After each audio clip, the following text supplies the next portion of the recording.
Trapped aboard Flight 713, a plane that never lands, Emily and her fellow passengers face a cursed sky where stars scream, shadows hunt, and time loops endlessly. As cosmic horrors and Gothic ghosts close in, they discover the plane itself is alive, bound by an ancient pilot's curse. Can they break the rift's hold and find Earth, or will they transcend into something eternal, becoming gods of a hauntingly beautiful void? Chapter 1. The Endless Ascent. The plane roared down the runway, wheels bumping over cracks in the pavement like a heart skipping beats. Emily sat by the window, her fingers tight on the armrest. She was 25, with short brown hair and eyes that always seemed a bit lost. This was her first flight alone, heading to a new job in a far city. The plane was old, a big jet from the 80s, painted white with blue stripes that had faded over years. Inside, the seats were worn, and the air smelled like coffee and dust. "Welcome aboard Flight 713, the captain said over the speakers. His voice was deep and calm, like a grandfather telling stories. "We'll be in the air soon. Sit back and enjoy." Emily looked around. There were about 50 people on board. A family with 2 kids laughed in the front. An old man read a book. A young couple held hands. Everyone seemed normal, ready for a quick trip. The engines grew louder, and the plane lifted off. Emily watched, the ground fall away. Houses turned tiny, cars like toys. Clouds rushed up to meet them. But something felt off. The climb didn't stop. Usually planes level out after a bit, but this one kept going up. Minutes passed. 10, 20. The sky outside turned from blue to deep purple. "Hey," Emily said to the flight attendant, a tall woman named Sarah with a bright smile. "Is everything okay? We're still climbing." Sarah nodded. "Just a little turbulence ahead. Captain knows what he's doing." But her eyes darted away, like she was hiding something. Emily tried to relax. She pulled out her phone, but no signal. Weird, but planes do that sometimes. She looked out again. Stars twinkled, even though it was daytime. The sun hung low, but the sky above was black, dotted with lights that shouldn't be there yet. An hour in, people started to murmur. The kids whined. The old man closed his book. "This isn't right," a businessman in a suit grumbled. "We should have leveled off by now." The speakers crackled. "Folks, this is Captain Harlan. We're hitting some odd weather. Stay in your seats." His voice had a shake now, not so calm. Emily's stomach twisted. She glanced at the wing. No land below, just endless clouds that swirled like smoke from a fire. Then a shadow passed over the plane, big like a bird, but way too huge. She blinked, and it was gone. 2 hours, no descent. The air grew cold, lights flickered. Sarah passed out drinks, but her hands trembled. "Free snacks," she said, trying to joke. No one laughed. Emily stood up, legs shaky. She walked to the back, past rows of worried faces. In the galley, she found Sarah whispering to another attendant. "Mike." "The instruments are going crazy," Mike said. "Compass spinning, altimeter off the charts." "What does that mean?" Emily asked. They jumped. Sarah forced a smile. "Nothing, dear. Go sit down." But Emily pushed. "Tell me." "We're not landing, are we?" Mike sighed. "Captain says we're in a storm, but I've never seen stars like this during day." Back in her seat, Emily stared out. The clouds parted, showing not Earth, but strange shapes. Floating islands. No, that couldn't be. Her mind raced. Was this a dream? She pinched her arm. Hurt. Real. 3 hours. Panic spread. The family dad stood. "I demand to know what's happening." Others joined in. Captain Harlan came out. He was tall, gray hair, lines on his face like old maps. "Listen," he said. "Our systems show we're at cruising height, but the ground isn't there. Radio's dead. No contact with towers." Gasps filled the cabin. "Are we lost?" the old man asked. Harlan nodded slowly. "More than that. Look outside." Everyone rushed to windows. Below, no cities, no oceans. just void, with twinkling lights that moved like eyes watching. Above, stars formed patterns. Faces, Emily shivered. Gothic tales her grandma told came back, haunted houses, eternal nights. But this was in the sky, cosmic, vast, and scary. "We'll figure it out," Harlan said, but his eyes showed fear. Night fell fast, though it shouldn't have. The plane's lights buzzed. Emily talked to her neighbor, a girl named Lily, about 18, with piercings and dyed hair. "This is like those stories where ships vanish in triangles," Lily whispered. "Bermuda?" Emily said. "Yeah, but in the air. What if we're in some other place?" Emily shook her head. "Can't be." But deep down she felt it. The plane hummed on, engine steady, but no end in sight. 4 hours. Food ran low. People shared stories to calm nerves. The businessman, Tom, talked about his kids. The old man, Mr. Graves, spoke of wars he fought, skies filled with planes that did land. "This ain't natural," he muttered. Emily found a notebook in her bag. She wrote, "Day 1, plane won't land. Sky wrong, scared." It helped a bit. Then a scream. From the front. One kid pointed. "Monster!" Outside, a shape loomed. Tentacles? No. Clouds twisting. But it felt alive, pulsing. The plane shook. Lights went out. Darkness swallowed them. "Strap in!" Harlan yelled from the cockpit. Turbulence hit hard. Bags flew. Emily gripped her seat. In the dark, whispers started, not from people, but the air. "Never land, eternal flight." Lights flickered back. The shape was gone, but the whispers lingered in her mind. 5 hours. Captain called a meeting. "We have fuel for days, but this isn't our world anymore. Stars don't match any charts." "How?" Tom demanded. Harlan shrugged. "Maybe a rift, a tear in space." Cosmic horror crept in.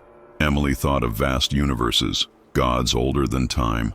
Gothic dread mixed, like castles in the sky, haunted by ghosts of flights past. Lily cried, "I want to go home." "We all do," Emily said, hugging her. 6 hours. They rationed water. Mr. Graves told tales of ghosts in trenches, shadows that stole souls. "This plane's cursed," he said. Emily explored. In the bathroom, mirror showed her face pale, but behind, a flicker, another face. She ran out. 7 hours. Sleep came hard. Dreams of falling, but never hitting ground. Woke to alarms beeping. Instruments failed one by one. Harlan broadcast, "Conserve power, lights low, darkness ruled."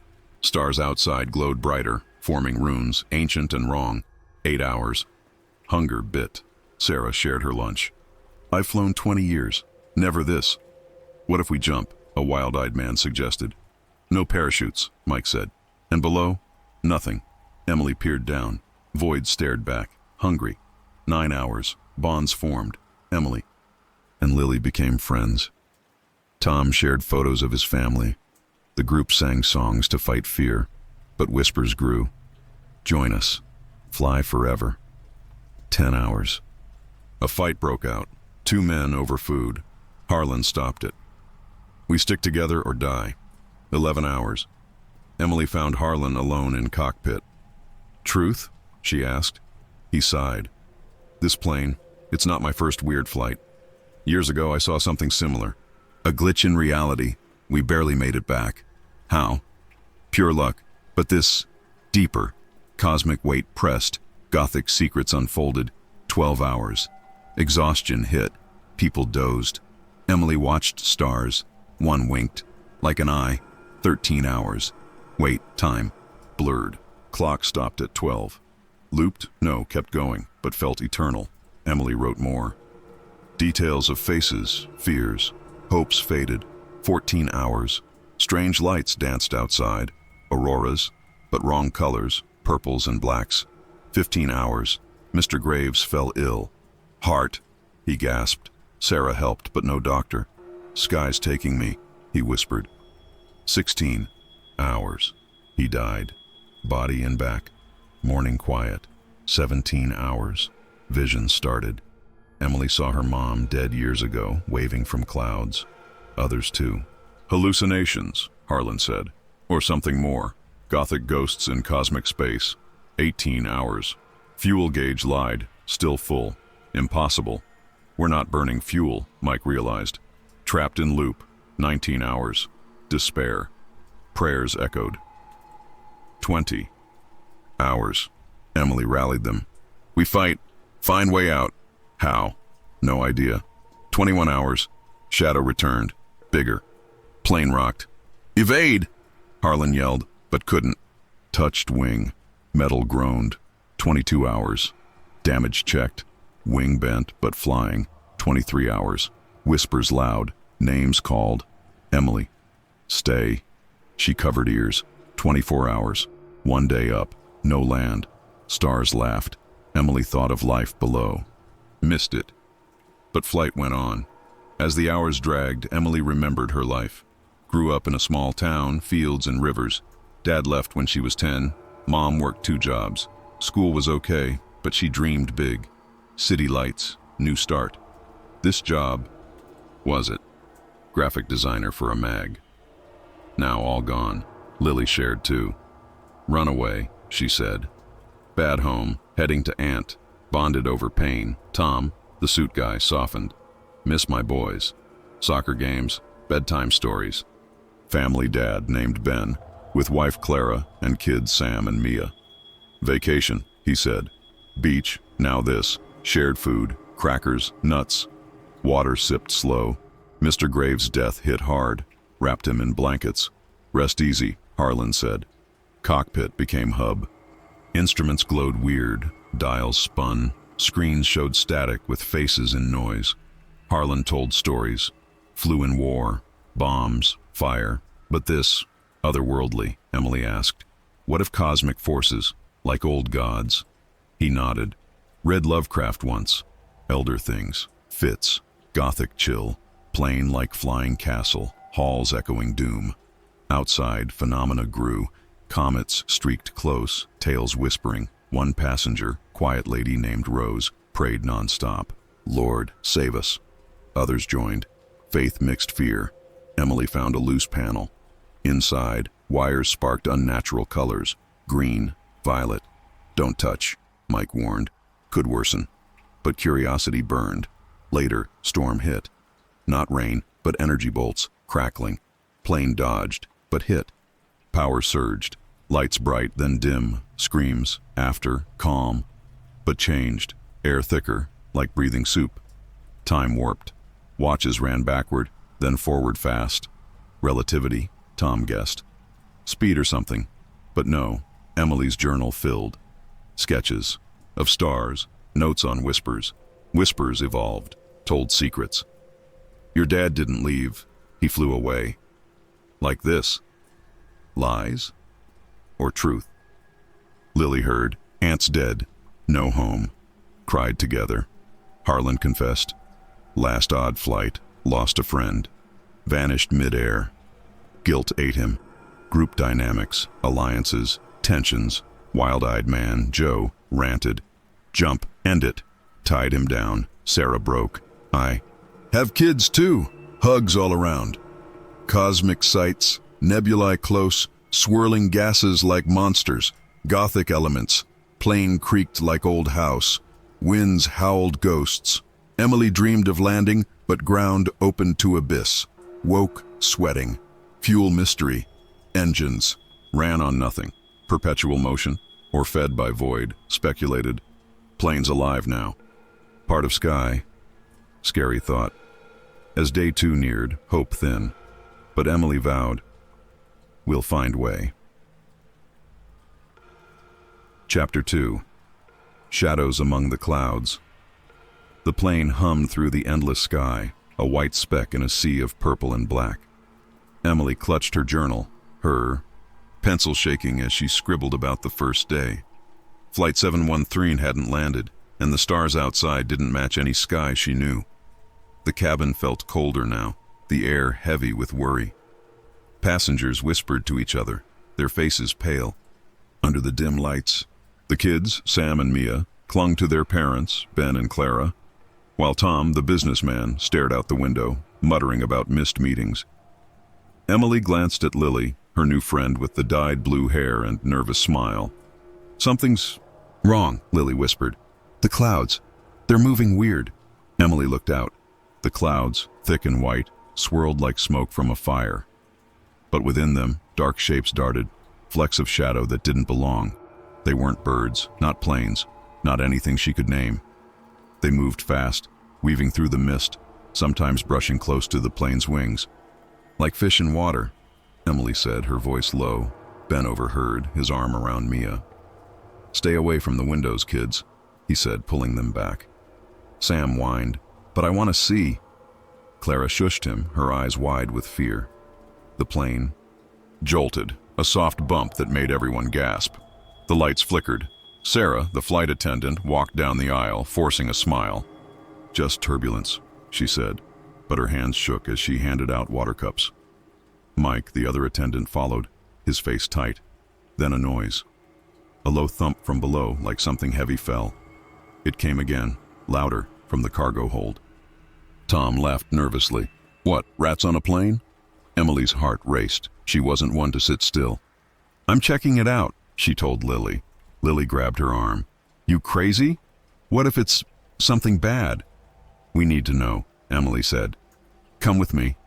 Lily hesitated, then nodded. "Fine, but if we die, I'm haunting you." They crept down the aisle, past rows of worried faces. The thumping grew steady, like a heartbeat. At the back, a small door led to the cargo hold. Emily pushed it open, and cold air hit her face. It smelled of metal and damp cloth.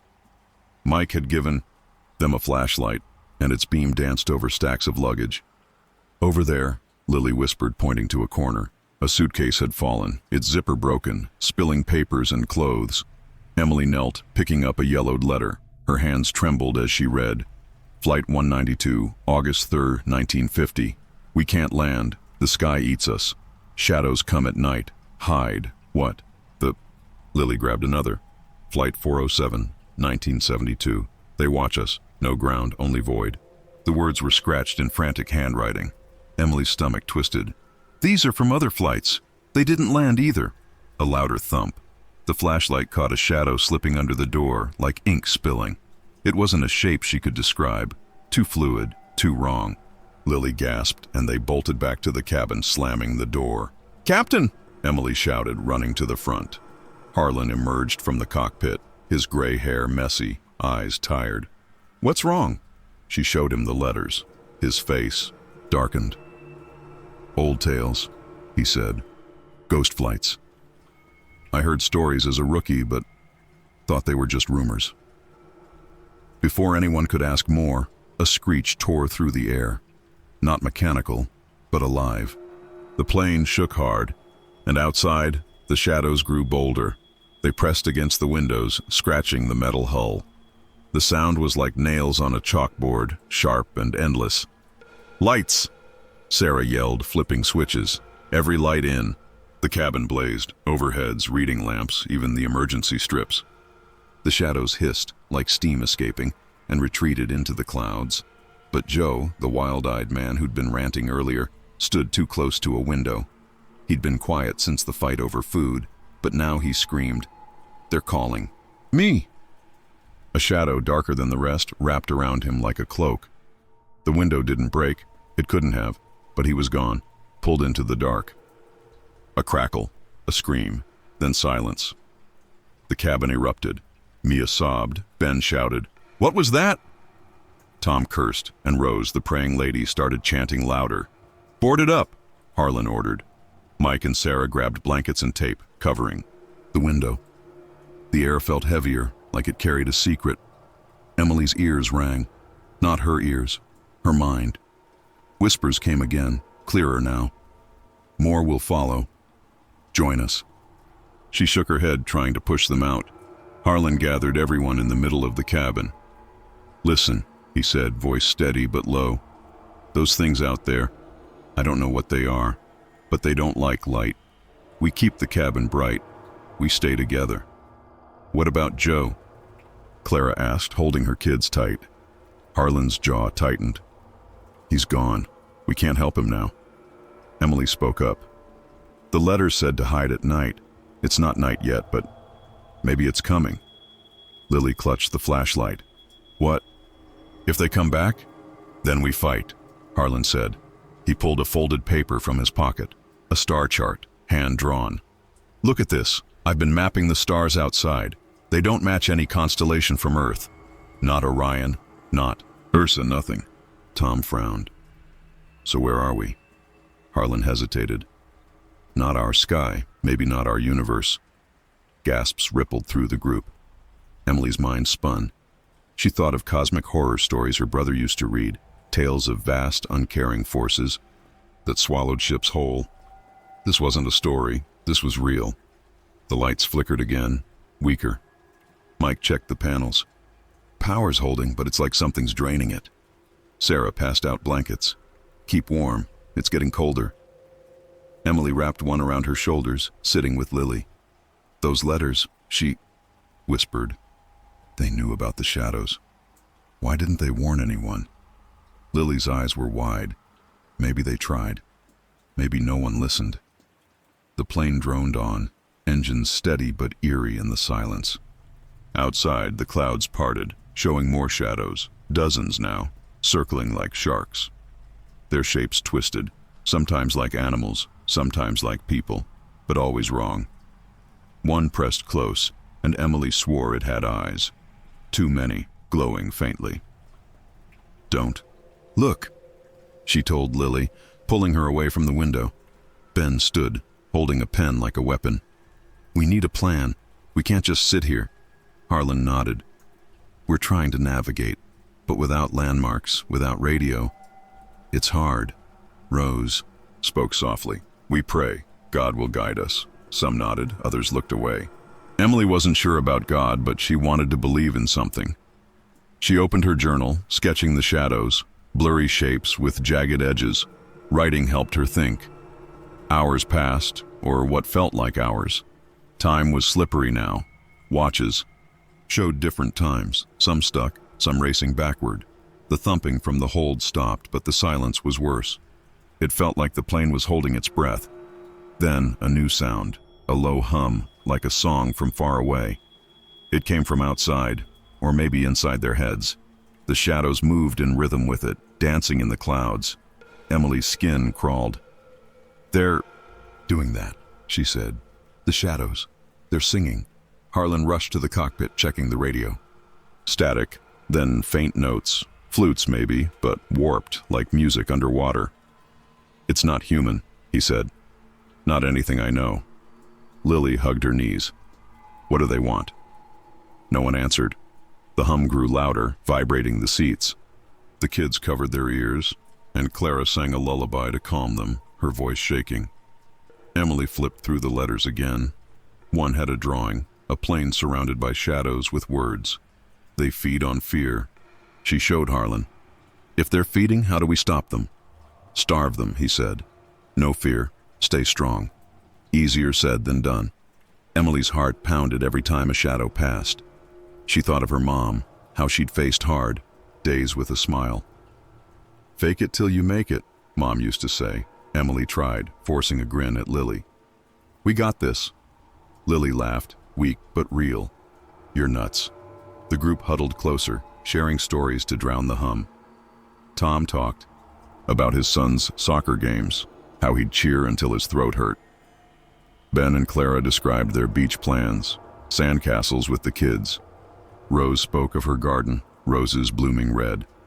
It helped a little, but the shadows didn't stop. They scratched again, softer but constant, like they were testing the plane's skin. A window cracked, not broke, just a spiderweb of lines. Mike taped it fast, but everyone saw. We need more light, Sarah said. They scavenged. Phones, keychain lights, anything. The cabin glowed, but the power flickered again. Emily found a maintenance panel near her seat, loose screws. She pried it, open with a pen.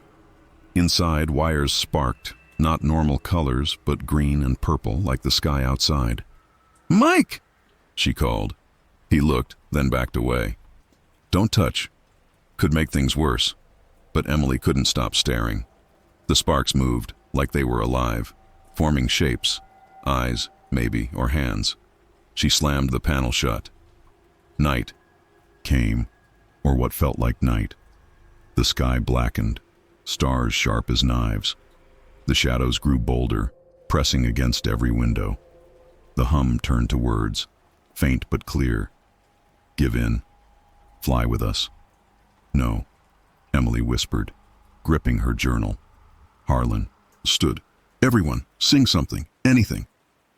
Clara started, Twinkle, Twinkle, Little Star, ironic but calming. Others joined, voices shaky but loud.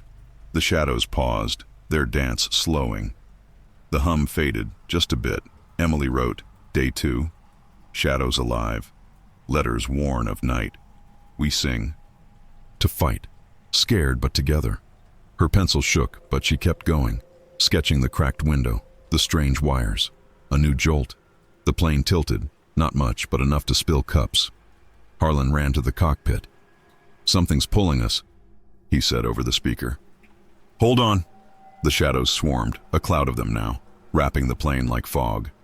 The lights dimmed, and Sarah screamed, They're inside! But they weren't, not yet. The feeling was enough, though, like fingers brushing your neck. Emily grabbed Lily's hand. We're okay, she lied. The singing grew louder, desperate. Rose led a prayer, her voice steady. Tom banged a tray like a drum. The kids giggled, nervous but caught in the moment. The shadows retreated, just enough to see the clouds again. But the hum lingered, promising more. Emily looked at Harlan, who stood at the cockpit door, his face grim. They'll be back, he said. She nodded, writing one last line. We're not food. We fight. The plane flew on, into the dark, the shadows, waiting. Chapter 3. Whispers of the Stars. The plane droned on, a lonely speck in a sky that wasn't Earth's. The cabin was a fortress of light, every lamp blazing to keep the shadows at bay. Emily sat by Lily, her journal open, pencil worn to a stub. The loss of Joe, pulled into the dark by those cloud-born shadows, hung heavy. The passengers of Flight 7013 huddled closer, their faces pale, eyes darting to the windows where stars burned too bright, too close. The air felt thick, like breathing through a blanket. And the whispers, those eerie voices from nowhere, grew louder. It started as a hum, soft like wind over a field. Emily thought it was the engines at first, but it shifted, forming words. Emily, the voice said, clear in her mind. You failed your mom, left her alone. Her heart stung. Mom died 2 years ago, sick and tired, while Emily was at college, too busy to visit often. The guilt was old but raw, and now it spoke to her. Lily gripped her arm. You hear it too? Her voice shook. It says I'm worthless, a runaway who'll never fit. Emily nodded, her throat tight. Around them, others shifted, faces twisting. Tom, the businessman, stared at his hands, muttering, My boys, I wasn't there. Clara hugged her kids, Sam and Mia, whispering, It's lying, it's lying. Ben's jaw clenched, like he was fighting words only he heard. Rose, the praying lady, clutched her cross, lips moving silently. It's in our heads, Emily said, loud enough for others to hear. It knows us, our fears. Sarah, the flight attendant, passed out earplugs from the emergency kit. Try these, she said, her smile gone. But the plugs didn't help. The whispers slipped through, like water through fingers. Give up. You're nothing. Fly forever. Captain Harlan emerged from the cockpit, his gray hair damp with sweat. Everyone, okay, he asked, but his eyes showed he wasn't. Mike, the other attendant, followed, carrying a toolbox. Instruments are still haywire, Mike said. Compass spinning, radio dead. Rose stood, her voice steady despite the fear. We fight this with faith. Join me. She knelt in the aisle, hands clasped. Lord, shield us from evil. Some joined her, Clara, Ben, a few others. Tom hesitated, then knelt. Emily stayed seated, unsure. But Lily slid to the floor, whispering, I don't even believe, but I'm scared. Emily wrote in her journal. Whispers know us, heard us. Rose fights with prayer. I don't know how. She sketched a star, sharp and jagged, like the ones outside. The plane shook, a sudden jolt that spilled water cups. Outside, the stars pulsed, shooting beams of light, purple, green, colors that didn't belong. The beams hit the plane, rattling the hull like a drum. Screams filled the cabin. Sam buried his face in Clara's shirt, and Mia cried, "Make it stop!" Harlan ran to the cockpit, slamming the door. His voice crackled over the speaker. "Hold tight! Something's attacking us!" Emily pressed her face to the window, careful not to touch it after Joe's fate. The stars weren't just lights. They moved, forming patterns like faces, eyes staring. The whispers grew, a chorus now. Join us. No pain. No ground. Her head throbbed, like the words were carving into her brain. Lily tugged her sleeve. Look! She pointed to the radio in the galley, usually silent. It glowed faintly, static crackling. Then music, not human, but flutes and chimes, twisted, like a song from a broken music box. It wasn't coming from the speakers, but the air itself, vibrating the walls. Harlan burst out holding a notepad. "It's a signal," he said. "Not ours. I've heard it before, years ago, on that flight I told you about. The Rift." He scribbled as the music played, his hands shaking. "It's a code. I got part of it. Trapped in web of time." "What does that mean?" Tom demanded, standing now, his tie loose. "We're stuck," Harlan said. "Not just space. Time's messed up. That's why clocks don't work." Emily's watch read 3:47, but Lily's said 11:12. Others checked. Every watch showed a different time, some frozen, some racing backward. The kid's digital watch blinked random numbers. Rose raised her voice, chanting louder. "Evil, be gone!" The group joined, their words clumsy but strong. The music faltered, the whispers softened, like a radio losing signal. The starbeams dimmed, retreating. "It's working," Lily said, eyes wide, but not for long. A star flared, bigger than the rest, and exploded in a shower of light. Debris, glowing rocks like comets, pinged the plane. Each hit a sharp thunk. The cabin shook, lights flickering. Emily grabbed her seat, heart pounding. "Keep going," Rose urged. The chanting grew, a mix of prayers and songs, anything to fill the air. Emily joined, humming a lullaby her mom sang about stars and dreams. The whispers faded more, but never left. Harlan called a meeting in the middle aisle. "We need to stick together," he said. "These things, whatever they are, feed on us breaking apart. Share something, anything, make us real." Ben went first. "I'm a mechanic. Love fixing cars with my dad. Wanted to teach Sam." His voice cracked. Sam hugged him. Clara smiled, tears in her eyes. "I'm a teacher. I read to my kids every night. Fairy tales mostly." Tom cleared his throat. "I'm not great with my boys, work too much. But I promised them a camping trip, stars like these, but normal." Emily spoke next. "I'm a designer, or was gonna be. Loved drawing as a kid, making worlds. Mom said I could do anything." The whisper tried to cut in. You failed her, but she pushed it back. Lily's turn. "Ran away from home. Dad hit me. Mom didn't care. Was going to my aunt's. She's cool. Likes my piercings." She touched her nose ring, smiling faintly. Others shared. Rose's garden. Mike's dream to be a pilot. Sarah's kids back home. Each story built a wall, keeping the whispers out. The music from the radio softened. The stars dimmed. Emily wrote, "Stories save us. Whispers hate it. Stars attack, but we're stronger together." Hours blurred. The cabin stayed bright, but the cold deepened. Blankets weren't enough. Sarah handed out coffee, the last of it. "Keeps us awake," she said. "Can't sleep with those things out there." Emily and Lily checked the hold again, braver now. The letters were still there, but one caught her eye, newer, dated 1995. Flight 888. The stars sing, "Don't listen. They lie." A sketch showed a plane tangled in glowing threads like a spider's web. Web of time. Emily whispered, showing Lily. Harlan's right. Back in the cabin, they showed him. He nodded, grim. We're caught in something bigger. Cosmic. Like a trap. Then we break it, Emily said, surprising herself. We don't give in, Tom snorted. How? We're just people. We're alive, she shot back. That's enough. The plane jolted again. Harder, CU system. Today's date and time is 10:39 p.m. PKT on Tuesday, September 2, 2025. Chapter 4. The Captain's Dark Past. The hum of Flight 713's engines was a constant drone, a heartbeat in the endless night that wrapped the plane. Emily sat with her journal, sketching the twisted stars outside, their light sharp and wrong. The cabin was a bubble of warmth and light, but fear clung to everyone like damp clothes. Joe's disappearance into the shadows, the whispers that clawed at their minds, and the strange music from the radio had left the passengers shaken.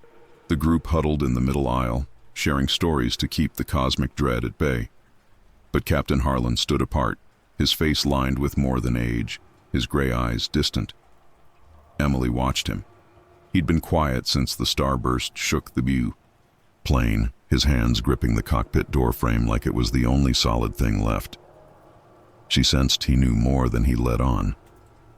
The letters from the cargo hold, tales of lost flights, hinted at secrets, and Harlan's earlier mention of a weird flight years ago stuck in her mind. She needed answers.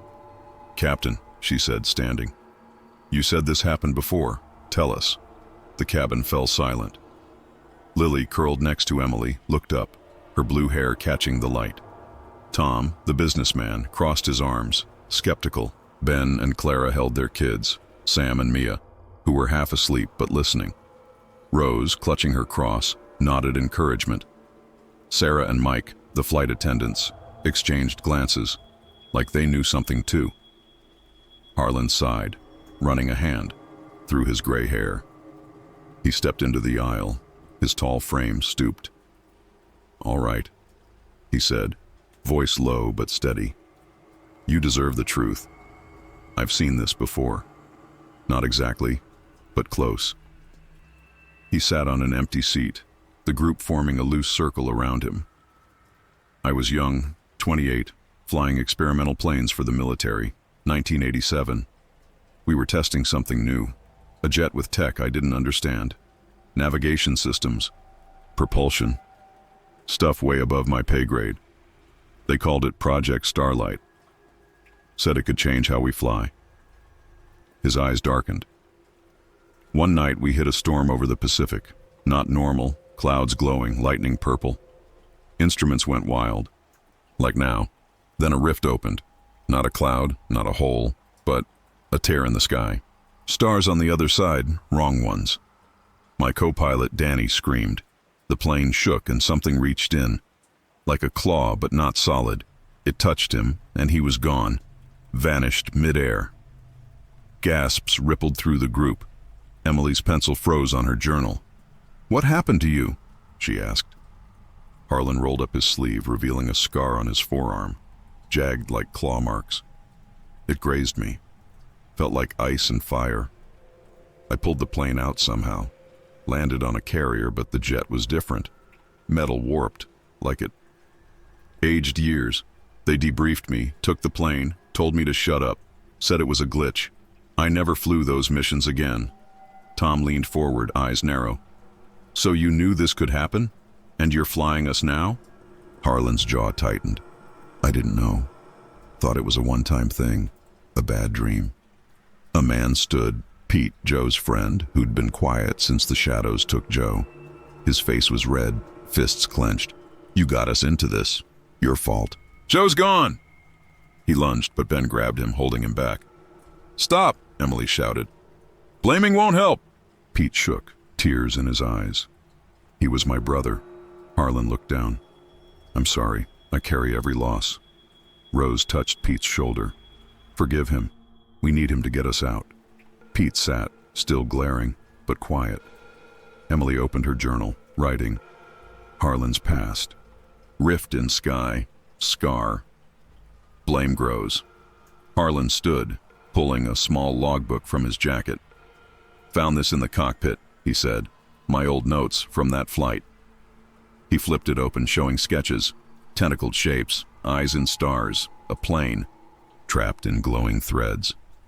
I drew what I saw. Didn't know what it meant then. Still don't. Lily shivered. Those are the shadows. Maybe, Harlan said. Or something worse. The whispers came back, louder, aimed at Harlan. Murderer, you left Danny. You'll lose them all. He winced like the words were knives. Emily heard her own whisper. You let Mom die, but she pushed it away, focusing on Harlan. What else happened on that flight? She asked. He hesitated. We saw things, floating ruins like castles in the sky. Gothic, old, broken. Thought they were hallucinations, but they felt real. We heard voices, like now. They wanted us to stay. Stay where? Clara asked, hugging Mia. In the rift, Harlan said, like it was alive, hungry. The plane jolted, cutting him off. Outside, the clouds thickened, swirling faster. Shadows danced within, their shapes sharper, arms, claws, faces. The whispers grew to a scream. Harlan, you failed. Again. Shut up, he yelled, startling everyone. He stormed to the cockpit, shouting, We're hiding in the clouds! The plane banked hard, diving into a thick cloud.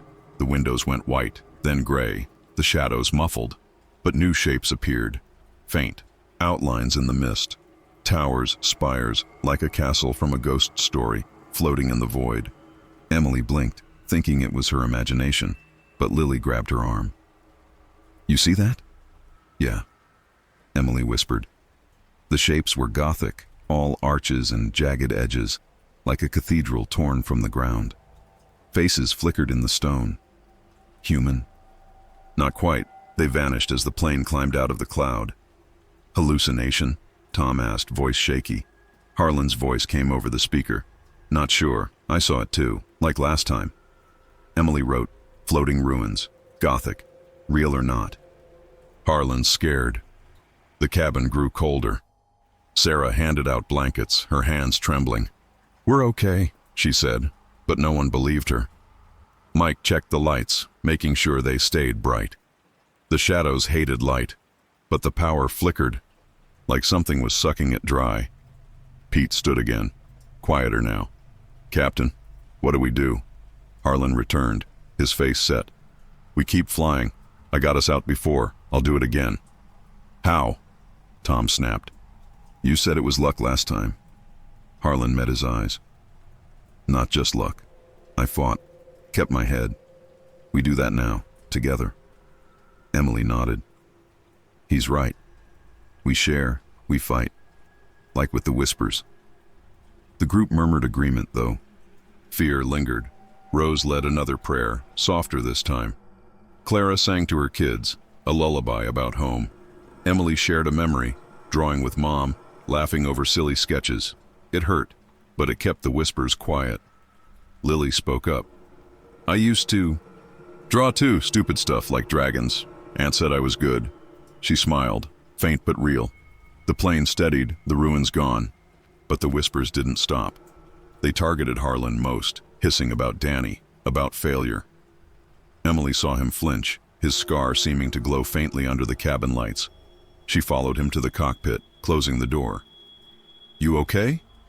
She asked. He leaned on the controls, staring at the useless dials. They know me, know what I did, or didn't do. You got out, she said. You'll get us out. He shook his head. This is deeper, bigger.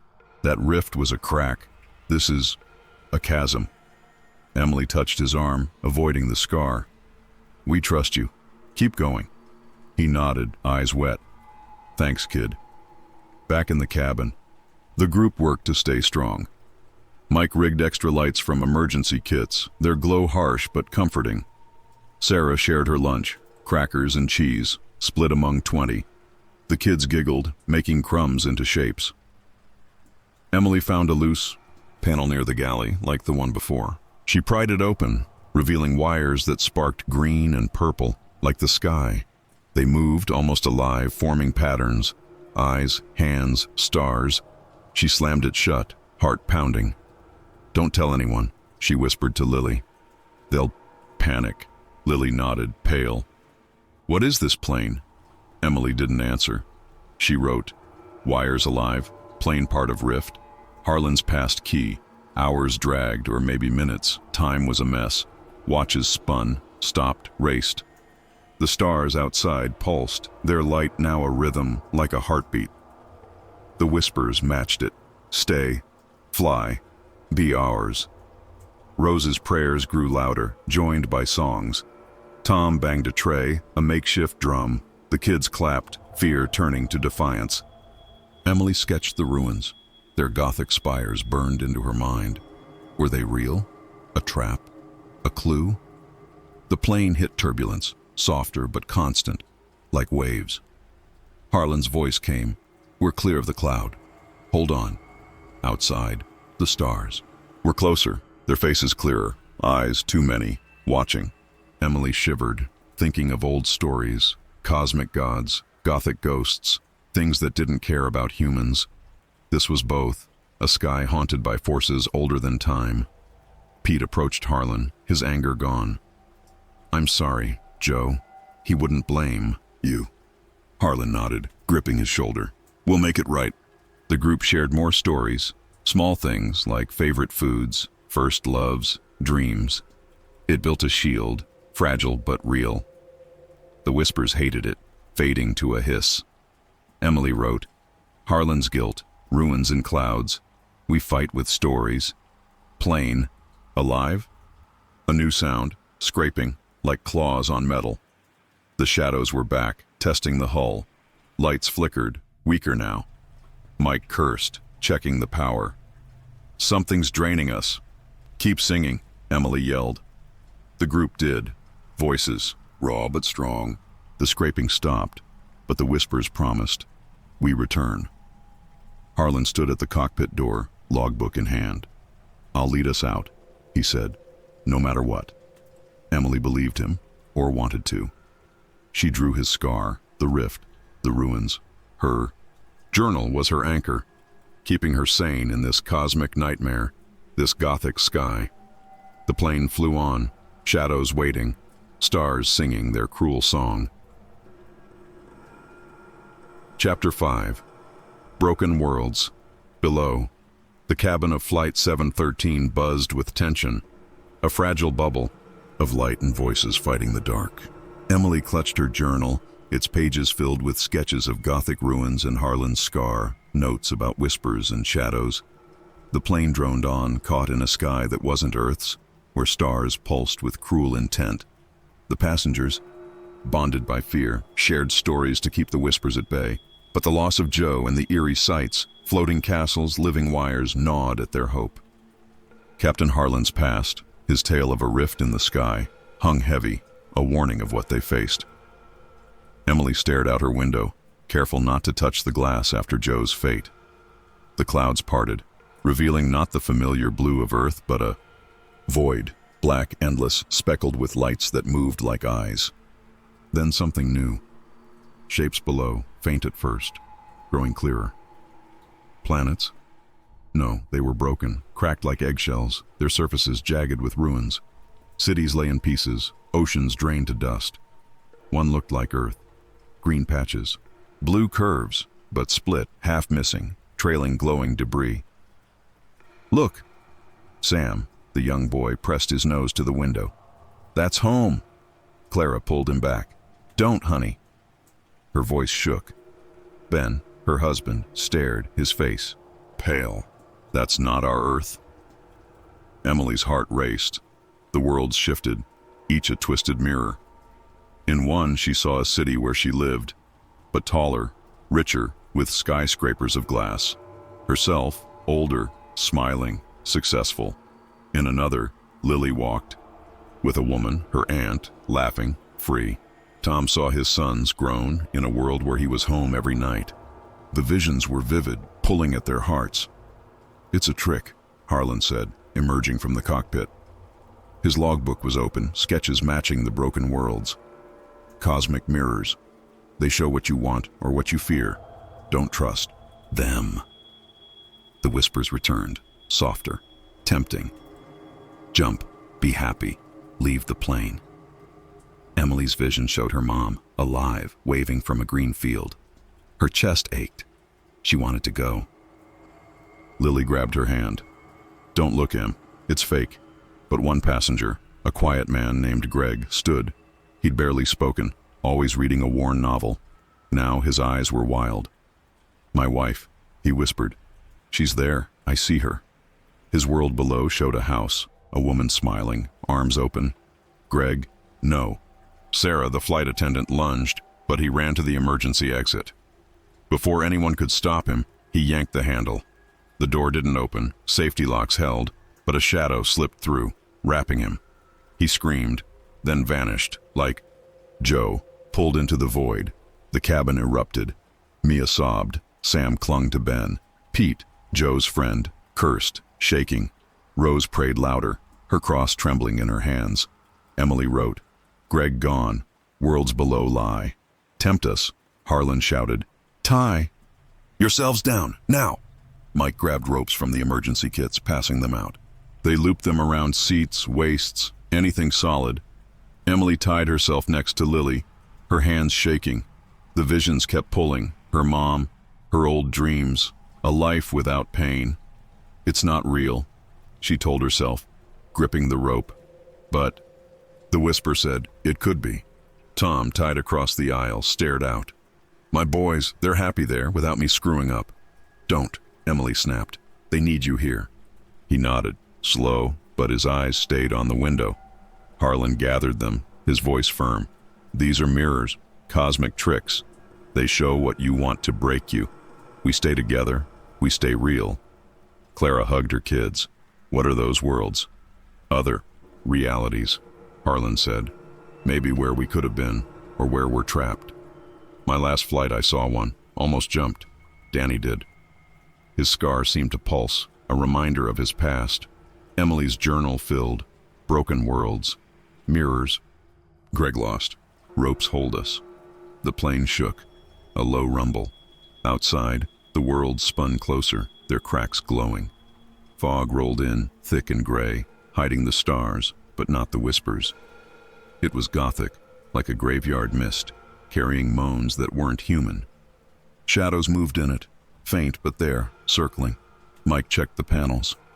Power's dropping again. Something's draining us. Sarah handed out the last snacks, crackers, juice. Eat, she said. Keeps us grounded. Emily chewed slowly, her mind racing. The fog thickened, muffling the cabin's light.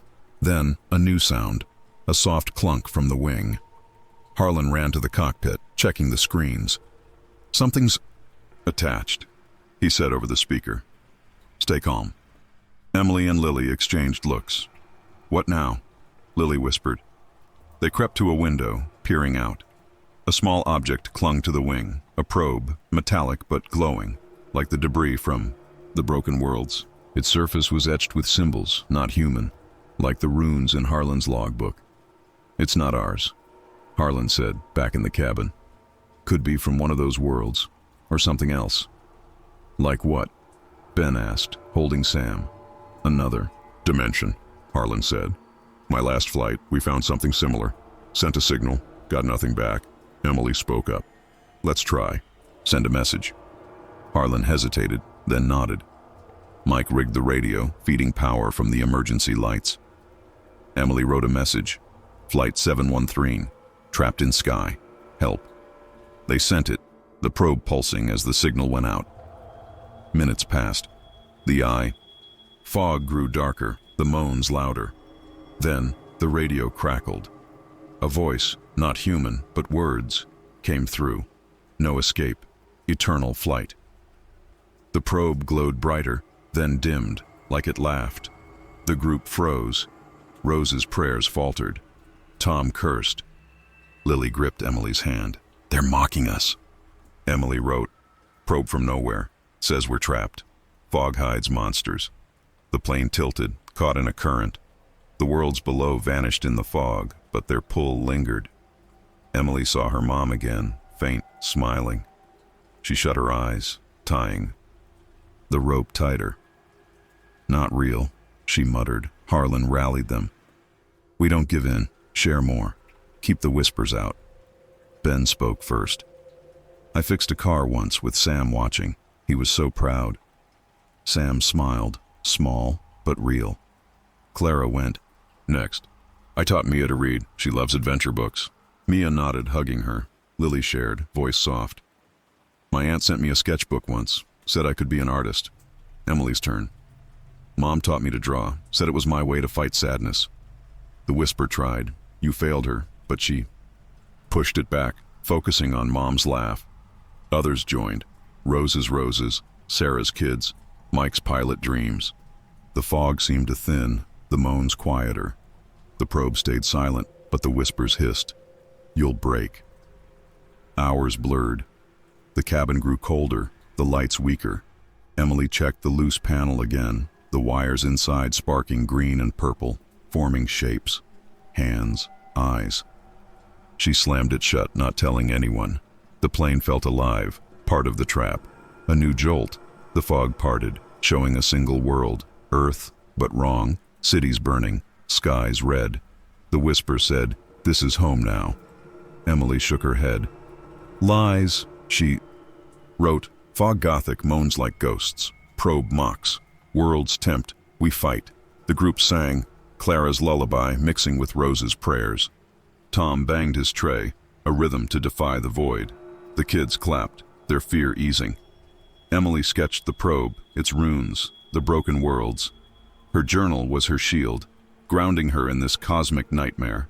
A scream, Pete, staring out. Joe's, there! In the fog, a figure waved. Joe's face but wrong, eyes too big. Pete lunged, but Ben held him. It's not him. The figure vanished, the fog swallowing it. Pete sobbed, tied to his seat. Emily wrote, Ghosts in fog. Joe's face a lie. Harlan stood, logbook in hand. We keep flying.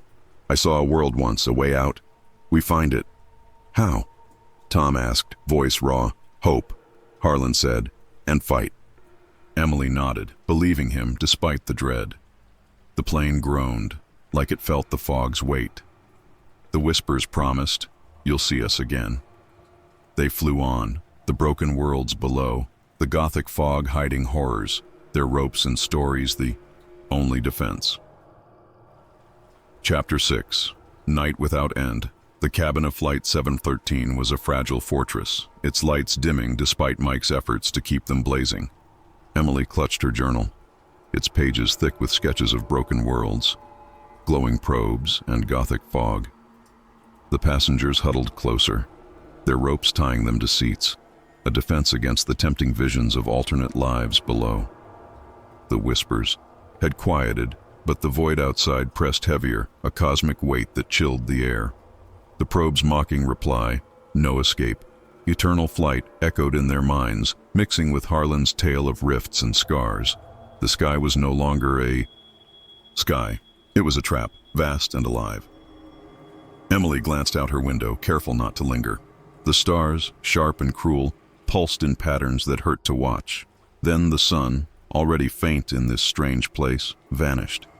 Darkness swallowed the sky, not a natural night, but a black so deep it seemed to breathe. The stars grew brighter, their light cold, forming faces that watched. The cabin lights flickered, casting long shadows that moved when no one did. My watch stopped, Lily whispered, her blue hair tucked under a blanket. Her digital watch blinked 0020, frozen. Emily checked hers, stuck at 4:13. Others confirmed. Clock's dead, some backward, some flashing nonsense. It's not just time, Harlan said, stepping from the cockpit. His face was pale, his scar stark under the weak lights. It's this place. Time's not moving right. Clara hugged Sam and Mia, who whimpered. It's night forever? Mia asked, voice small. Harlan knelt by her. We'll find day again.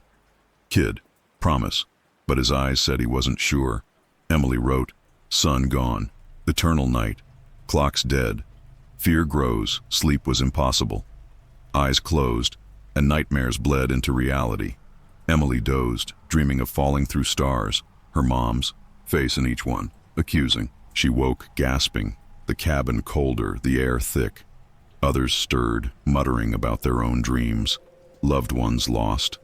Worlds breaking. Tom, the businessman, rubbed his eyes, whispering about his sons burning in a red sky. Pete, still grieving. Joe saw his brother's face in the dark, laughing. Then a figure appeared. At the back near the galley, Mr. Graves stood, the old man who'd died of a heart attack hours ago. His face was gray, eyes white. "The void takes," he said, voice like wind over gravel.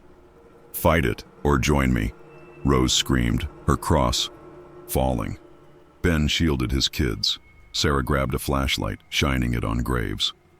He flickered, then vanished, but his words lingered. "Join me." "Ghosts," Lily whispered, clutching Emily's arm. "This plane's haunted." Harlan nodded, grim. "Saw it before, in the rift. Things that shouldn't be." Emily wrote, "Graves back, ghost in night, void alive." The lights failed completely. Darkness swallowed the cabin, only flashlights and phone screens cutting through. Mike scrambled to the panels, cursing. "Power's drained, like it's being eaten." Sarah lit candles from the emergency kit, small waxy things meant for signals. Their flames danced, casting Gothic shadows on the walls like a cathedral of fear. The air smelled of wax and sweat. Rose prayed, her voice shaking but firm. "Lord, light our path." The stars outside grew, their faces clearer. Too many eyes, mouths moving. The whispers returned, not in heads but in the air, a chorus. "Sleep. Stay. Be ours." Emily's skin crawled. She thought of old stories, cosmic horrors, gods in the dark, Gothic tales of haunted halls. This was both, a sky of ghosts and monsters. "We sing," Emily said, remembering how it helped before. Clara started a lullaby, soft and sweet. Ben joined, his voice rough but warm. The kids hummed, scared but trying. Tom banged a tray, a steady beat. Rose wove prayers into the song, a mix of faith and defiance. The whispers faltered, the star faces dimmed, but the darkness pressed closer like a living thing. Emily's flashlight caught a shape in the aisle, not Graves, but another figure, a woman in an old pilot's uniform, her face half gone. She pointed at Harlan, then faded. The whispers faltered, the star faces dimmed, but the darkness pressed closer, like a living thing. Emily's flashlight caught a shape in the aisle, not Graves, but another figure, a woman in an old pilot's uniform, her face half gone. She pointed at Harlan, then faded. Harlan flinched, his scar glowing faintly. "They know me," he muttered. "What was that?" Emily asked, heart pounding. "Old crew," he said, "from my last flight. They're here, in the rift." Emily wrote, "Ghosts of pilots. Harlan's past haunts. Night eats light. The candles burned low, wax dripping. Mike rigged a battery to power a few lights, their glow weak but enough." The group shared stories again, desperate to stay human. Lily spoke of her aunt's garden, full of sunflowers. "She said I'd bloom too," she whispered, tears falling. Emily shared next. "Mom loved stars, took me camping, showed me constellations," said their stories in the sky. The memory hurt, but it pushed the whispers back. Ben talked of fixing cars with his dad, grease on their hands, laughing. Clara told of reading to her kids, their eyes wide at dragon tales. Tom admitted he missed his son's games, vowing to do better if they escaped. Each story was a brick in their wall against the void, but the ghosts kept coming. A man in a suit, eyes hollow, stood by Pete, whispering Joe's name. Pete sobbed, tied tight to his seat. A child's shadow danced near Sam and Mia, giggling. Clara hugged them, singing louder. Emily saw her mom again in the galley, waving. She shut her eyes, gripping her journal. "Stay real," Harlan said, his voice hoarse. "They want us to break." Emily wrote, "Ghosts everywhere. Stories fight them.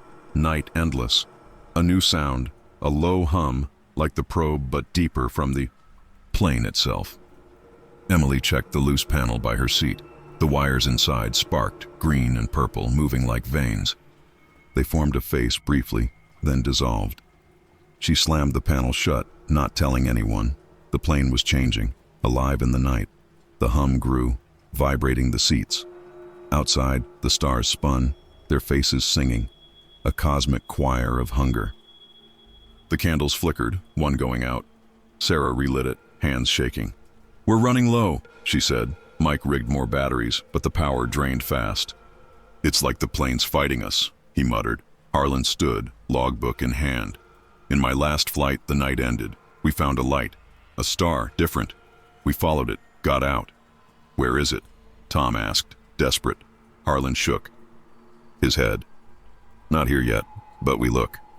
Emily peered out. The stars were all wrong, no friendly light among them. The void pulsed, like a heart. She wrote, "Plane alive? Stars sing, no good star yet." The group sang louder, mixing songs, lullabies, hymns, even pop tunes. The kids giggled, clapping. Rose's prayers wove through, a Gothic chant in the flickering light. The ghosts faded, but the whispers promised. Night stays. Hours or minutes passed. Time was gone, swallowed by the dark. Emily's journal was her anchor, each word a fight against despair. She sketched the ghosts, their half-faces, the stars' eyes. The cabin felt like a crypt, cold and final, but the group's voices kept it alive, a new jolt. The plane tilted, candles sliding. Harlan ran to the cockpit. "Something's pulling us," he said over the speaker. "Hold on." The stars outside flared, their faces screaming. The hum grew deafening, shaking the hull. Emily tied her rope tighter, helping Lily with hers. "We're okay," she lied, her voice steady for the kids. Pete screamed, seeing Joe again, his face in the stars. Ben held him, whispering, "It's not him." Rose prayed, her voice a beacon. The hum softened, but the dark stayed. Emily wrote, "Night fights us. Ghosts and stars want us. We sing, we stay." A flicker outside, not a star, but a spark, faint and gold. Harlan's voice crackled. "There! The light I saw before." The plane turned, chasing it. The stars hissed, their faces twisting. The ghosts reappeared, crowding the aisle. Graves, the pilot woman, others. "Stay," they whispered, their voices joining the void. Emily gripped her journal, sketching the spark. "That's our way," she said, loud enough for all. "We follow it." The group nodded, their songs rising. The ghosts faded, the stars dimmed, but the night held tight. The spark grew, a tiny hope in the endless dark. The plane flew on, chasing light, fighting the cosmic night and its Gothic haunts. Chapter 7. Curses in the cabin. The cabin of Flight 713 was a flickering sanctuary, candlelight dancing on the walls as the endless night pressed in. Emily gripped her journal, its pages crowded with sketches of ghosts, stars, and that faint golden spark they chased. The passengers, tied to their seats with ropes, sang softly to keep the void's whispers at bay. The ghosts, Mr. Graves, the old pilot woman, shadows of lost flights, had faded, but the air felt heavier, like a storm brewing inside the plane. Harlan's tale of rifts, the broken worlds below, and the probe's cruel reply, no escape, eternal flight, clung to their thoughts. The spark outside was their only hope, but the night fought to keep them.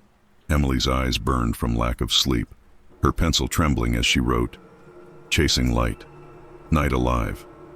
Ghosts gone, but something worse comes."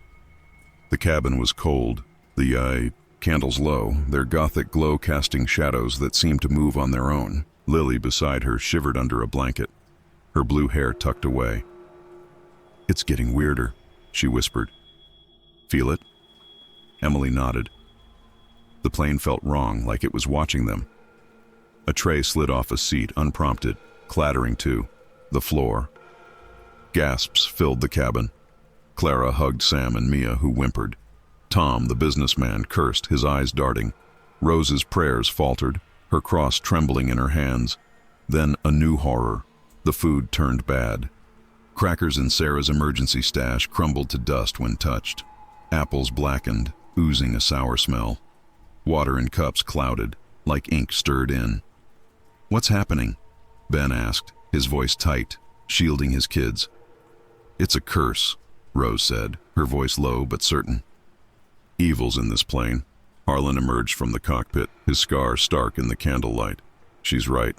My last flight, things moved, broke. Like the rift was angry." Before anyone could respond, Pete, Joe's friend, opened his mouth to speak, but no sound came. His eyes widened, hands clawing at his throat. He tried again, lips moving, but silence. Sarah rushed to him, checking his pulse. "He's okay, but..." "He can't talk." Emily's heart raced. She wrote, "Food rots. Pete mute. Curse real." She remembered the letters from the cargo hold, warnings of shadows and nights. One mentioned a curse, tied to an old flight. She stood, grabbing Lily. "We need to check the hold again." Lily hesitated. It's creepy down there." "We have to," Emily said. "Answers are there." They crept to the back, flashlight in hand. The hold was colder, the air thick like damp earth. The suitcase with the letters was still open, papers scattered. Emily rummaged, finding a small pouch among the clothes. Inside was an amulet, bronze, etched with symbols like the probe's runes, warm to the touch. She held it, and her vision blurred. Images flashed. An old pilot, eyes wild, cursing the sky as his plane fell into a rift. His voice echoed, "This flight is mine. Forever." Emily gasped, dropping the amulet. Lily caught her. "What happened?" "It's him," Emily whispered. "An old pilot. He cursed this plane." They ran back, showing Harlan the amulet. He frowned, turning it over. "This was on my last flight. Found it in the wreckage. Thought it was nothing." "It's everything," Emily said. "He's here, his spirit." The whispers returned, not in their heads but from the walls. "Mine. Stay." Objects moved, pens rolled, blankets slid. Pete's eyes filled with tears, his mouth still silent. Mia screamed as her toy bear floated, then dropped. Rose stood, cross raised. "Demon, leave us." Her voice shook the air and the movement stopped, but only for a moment. Emily clutched the amulet, her mind racing. In her vision, the pilot's curse was tied to his anger, at the sky, at being trapped. "We need to face him," she said. "Break the curse." "How?" Tom asked, his voice sharp. "We're not priests." "Together," Emily said. "Like with the whispers. We fight with us." Harlan nodded. "She's right. My last flight we survived by staying strong. Let's try." Emily closed her eyes, holding the amulet. The cabin faded and she stood in a misty void, the plane gone. The old pilot appeared, gray uniform, face twisted, eyes glowing like stars. "You can't leave," he hissed. "This is my sky." "Why?" Emily asked, her voice steady despite fear. "Why trap us?" "I flew too far," he said. "Into the rift. They took my crew, my life. I cursed this plane to stay, to keep others. You're mine." Emily felt the passengers' stories, Lily's dreams, Clara's love, Tom's regrets filling her. "We're not yours," she said. "We're alive. Let us go." The pilot laughed, a sound like breaking glass. "One life for freedom. Give me one." Emily woke, gasping, the amulet hot in her hand. The cabin was chaos, objects floating, lights flickering. Pete stood, still mute, pointing to himself. He nodded, tears streaming, as if he heard the pilot too. "No!" Emily shouted. "We don't give in!" But Pete moved, slow but sure, to the galley. He grabbed a knife from the emergency kit, his eyes calm. Before anyone could stop him, he cut his rope and pressed the knife to his wrist. "For Joe," he mouthed, no sound. Sarah lunged, knocking the knife away. Ben tackled him, tying him back. "We don't do that," Ben said, his voice breaking. "We all get out." Emily held the amulet, her vision blurring again. The pilot appeared, weaker. "No life, no freedom," he hissed. "Then we fight you," Emily said. She felt the group's strength, Rose's faith, Harlan's grit, the kids' hope. Leave. The pilot screamed, fading. The amulet cooled. Objects fell, the air lightened. Pete coughed, his voice back. I'm okay, he whispered, hoarse. Emily wrote, pilot's curse, amulet key. Pete tried to give life. We stopped him, curse weaker. The candles burned brighter. The whispers gone, but the night stayed. Stars watching. Harlan checked the cockpit. The spark's still out there, he said. We're closer. Sarah handed out the last water, cloudy but drinkable. We're low, she said. No more food. Mike rigged more lights, but the power drained fast. Planes fighting us, he muttered, echoing his earlier fear. Emily checked the panel by her seat. The wires sparked, green and purple. Forming shapes, hands, eyes, the pilot's face. She slammed it shut, heart pounding. The plane was part of the curse, alive in the rift. The group gathered, sharing stories to keep the curse at bay. Lily talked of drawing dragons, her aunt's praise. Clara shared bedtime stories, knights and castles. Ben spoke of teaching Sam to fish, their laughs by the river. Tom admitted he'd been a bad dad but wanted to change. Rose described her roses, red and alive. Emily went last. Mom said to fight fear with art. I draw to remember her. The amulet warmed like it agreed. The curse weakened, objects still. But the night pressed on. The stars sang, their faces clearer, eyes, mouths, hunger. A new jolt shook the plane, softer but ominous. Harlan's voice crackled. Something's pulling us again. Outside, the fog returned, Gothic and thick, hiding the spark. Moans came from it, like ghosts of lost flights. Emily wrote, curse fights back. Fog hides hope. Plane alive. Rose led a prayer, joined by songs. The kids clapped, their fear easing. Emily sketched the amulet, its runes, the pilot's face. Her journal was her weapon, each word a stand against the void. Pete spoke, voice weak. I saw Joe. In the fog, he said to fight. It wasn't him, Emily said gently. But we fight for him. The plane groaned, like it felt the curse's weight. The spark flickered outside, faint but there. Harlan steered toward it, his hands steady. Despite the fear in his eyes, the whispers tried again, faint. One life. Emily gripped the amulet, defying them. The group's voices rose, a mix of songs and prayers, a Gothic choir in the cosmic dark. The plane flew on, the curse weaker but not gone, the night endless, the spark their only guide. Chapter 8. The Void. Calls, the cabin of Flight 7113 trembled, its flickering candlelight barely holding back the eternal night outside. Emily clutched the bronze amulet, its runes warm under her fingers, her journal open to sketches of the cursed pilot and the golden spark they chased. The passengers, tethered to their seats with ropes, sang softly, their voices a fragile shield, against the cosmic darkness. The curse had weakened, Pete's voice returned, objects no longer floated, but the air was heavy, thick with dread. The Gothic fog outside swirled, hiding the spark, and the stars' faces watched with hungry eyes. Harlan's scar gleamed in the dim light, a reminder of his past rift, while the plane itself seemed alive, its wires sparking with unnatural colors. Emily's pencil scratched, curse weaker, night endless, spark our hope. Something worse comes.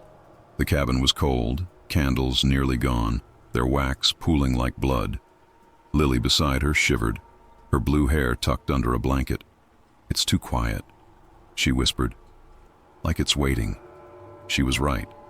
The whispers, once a chorus, in their heads had stopped, but the silence was worse, like a predator holding its breath. Rose's prayers faltered, her cross trembling. Clara hugged Sam and Mia, who clung to her, eyes wide. Tom stared at his hands, muttering about his sons. Pete, still shaken from his mute ordeal, sat silent, tied tight. Sarah and Mike passed out, the last sips of cloudy water, their faces pale. Then a new voice, not a whisper but a boom, shaking the walls. Give souls. Land. It came from everywhere, the void itself speaking, deep and cold like an ocean's heart. The passengers froze, candles flickering. The stars outside pulsed, their faces clearer. Too many eyes, mouths open in silent screams. Emily's heart pounded. The amulet burned, showing flashes of the cursed pilot, his plane trapped in glowing threads. "It's the void," she said, loud enough for all. "It wants us." Tom stood, rope taut. "Land? I'll give anything to see my boys." His voice cracked, tempted. "No," Emily shouted. "It's a lie, like the worlds below." She remembered Greg pulled into the void by false promises of his wife. Clara nodded, holding her kids.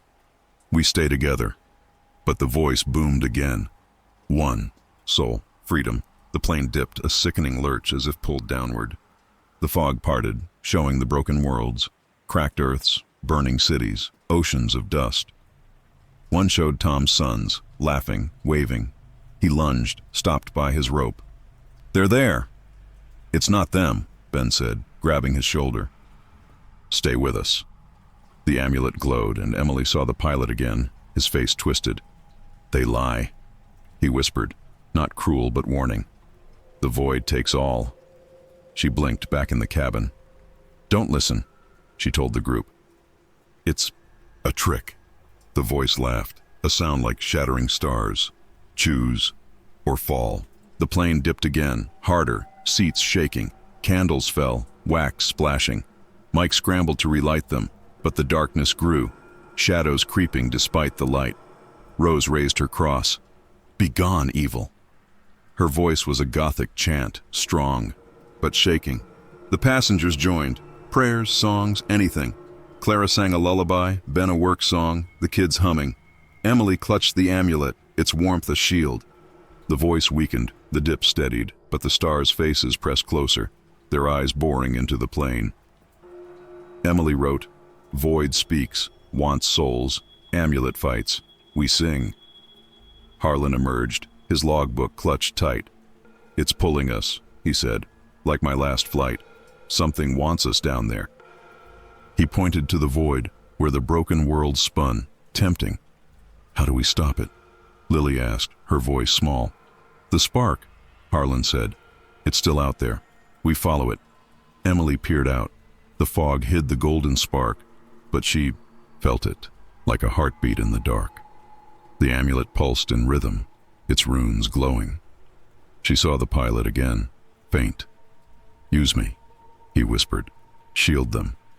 She held the amulet high, its light cutting through the cabin. The shadows retreated. The voice softened to a hiss. "You can't win." The plane steadied, but the fog thickened, moans echoing. "Ghosts or something worse." "We need more," Emily said. "Stories. Keep us strong." Ben went first. "Sam and I built a treehouse. Fell twice, laughed harder." Sam smiled, tying his rope tighter. Clara shared. "Mia drew a dragon once, said it'd protect us." Mia giggled, clutching her mom. Lily spoke. "My aunt sent me paints, said I'd make the world brighter." Her voice broke, but she smiled. Tom, still shaken, said, "I promised my boys a trip. Mountains, stars, real ones." His eyes stayed on the window, but he didn't move. Emily went last. "Mom said my drawings were magic. Said they'd save me." The amulet warmed, the void's voice fading. She wrote, "Story shield. Amulet power. Void lies." The plane groaned, like it felt the fight. Emily checked the panel by her seat. Wires sparked, green and purple, forming eyes, hands, the pilot's face. She slammed it shut, heart racing. The plane was part of the void, alive, cursed. A new sound, a scrape like claws on metal. The stars' faces sang, their mouths moving in unison. The fog swirled, showing shapes, towers, spires, Gothic ruins like before, but alive, pulsing. Eyes blinked in the stone, watching. "They're back," Lily whispered, pointing. Harlan's voice crackled. "Hold on. We're diving for the spark." The plane tilted, plunging into the fog. The ruins vanished, but the moans grew louder, like a choir of the dead. The amulet burned, showing the pilot, Keep them, he said. I failed. Emily gripped it, shouting, We won't give in. The passengers echoed, their voices rising, songs, prayers, defiance. The void's voice roared, You'll break. But the amulet's light held, a Gothic glow in the cosmic dark. The plane leveled, the spark visible again, faint but steady. The fog thinned, the stars' faces dimming. The voice hissed, retreating. We return. Emily wrote. Void fights. Amulet. Saves. Spark closer. Plane alive. Hours blurred, or maybe minutes. Time was lost. The candles were stubs, wax gone. Mike rigged the last batteries, lights weak but alive. Sarah shared her necklace, a locket with her kids' photos. For luck, she said, passing it around. The group sang louder, mixing lullabies, hymns, even silly songs. Sam and Mia clapped, their fear easing. Rose's prayers were a chant, Gothic and fierce. Tom banged his tray, a rhythm to fight the void. Pete spoke, voice hoarse. Joe would have fought. I'll fight for him. Emily nodded, sketching the spark, the ruins, the amulet's runes. Her journal was her anchor, each line a stand against the dark. The plane trembled like it felt their defiance. The wires in the panel sparked, a warning, a new jolt. The fog parted, showing the spark, brighter, closer. Harlan's voice came. We're almost there. Hold tight. The stars screamed, their faces twisting. The void's voice boomed. One soul, now. Emily held the amulet, its light flaring. The passengers sang, their voices a wall. The voice faded, but the fog thickened, hiding the spark again. Emily wrote, Spark near, void angry, we hold. The plane flew on, chasing hope, fighting the cosmic void and its Gothic terrors, the amulet, their only shield. Chapter 9. Ghosts of Forgotten. Times. The cabin of Flight 713 was a flickering haven, its dim lights and dwindling candles barely pushing back the eternal night. Emily held the bronze amulet, its runes pulsing faintly, her journal open to sketches of the cursed pilot, the golden spark, and the Gothic fog that hid their hope. The passengers, tethered to their seats, sang and shared stories to defy the void's call for souls. The curse had weakened, but the plane groaned, its wires sparking with unnatural life, as if it were part of the cosmic trap. The spark outside was closer, a faint promise of escape, but the stars' faces and the fog's moans kept the group on edge. Harlan's scar, a mark of his past rift, glowed in the candlelight, tying him to this nightmare. Emily's pencil scratched. Spark near. Void fights. Plane alive. Ghosts next. The air was cold, heavy with the scent of wax and fear. Lily, beside her, clutched a blanket, her blue hair tucked away. It's too still, she whispered. Like before the ghosts. She was right. The void's voice had faded, but the silence was thick, like a held breath. Rose's prayers were soft, her cross steady.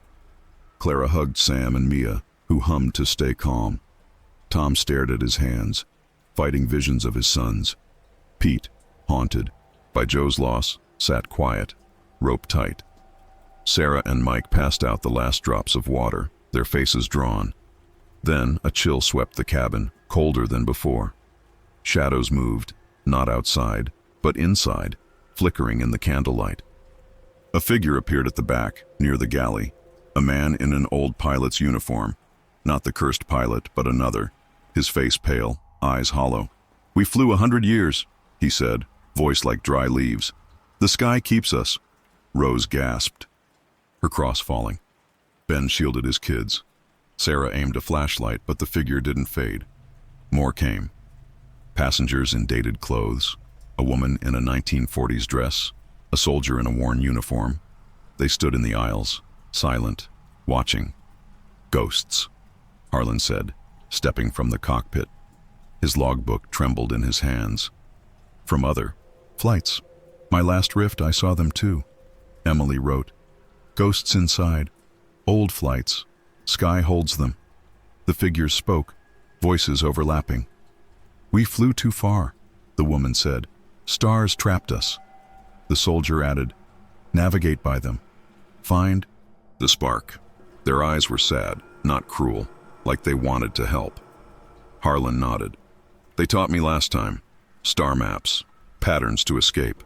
He opened his logbook, showing sketches of constellations, none like Earth's. The ghosts pointed to one, a spiral with a bright point. Follow it, the pilot said. But beware, some of us aren't kind. As he spoke, a new ghost appeared. A man in a tattered suit, eyes glowing like the stars outside. He lunged at Tom, whispering, your boys are ours. Tom screamed, clawing at his rope.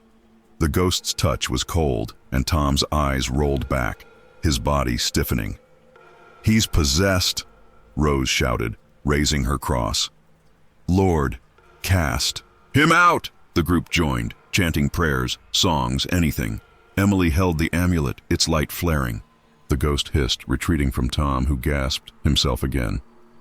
It was inside me, he whispered, shaking. Emily wrote, ghosts help and harm. Possession real, amulet fights. The kind ghost stayed, guiding. The pilot ghost pointed to the window. See the spiral, follow it. Emily looked. The spark was there, in a swirl of stars, brighter now. The fog parted, showing it clearly. Harlan rushed to the cockpit, adjusting course. That's it, he said over the speaker. We're on track. But the evil ghost returned, joined by others, shadowy figures with glowing eyes. They crowded the aisles, whispering names, Joe, Greg, Graves. Pete sobbed, seeing Joe's face in one. Get away, he yelled, tied tight. Rose led a chant, her voice a Gothic roar. Be gone. Spirits, the passengers joined. Clara's lullaby, Ben's work song, the kids' hums. Emily held the amulet, its light burning. The evil ghosts hissed, fading. But the kind ones stayed, their faces sad. They're trapped too, Lily said, watching. The pilot ghost. Like us. Emily nodded, writing, kind ghosts guide, evil ones attack.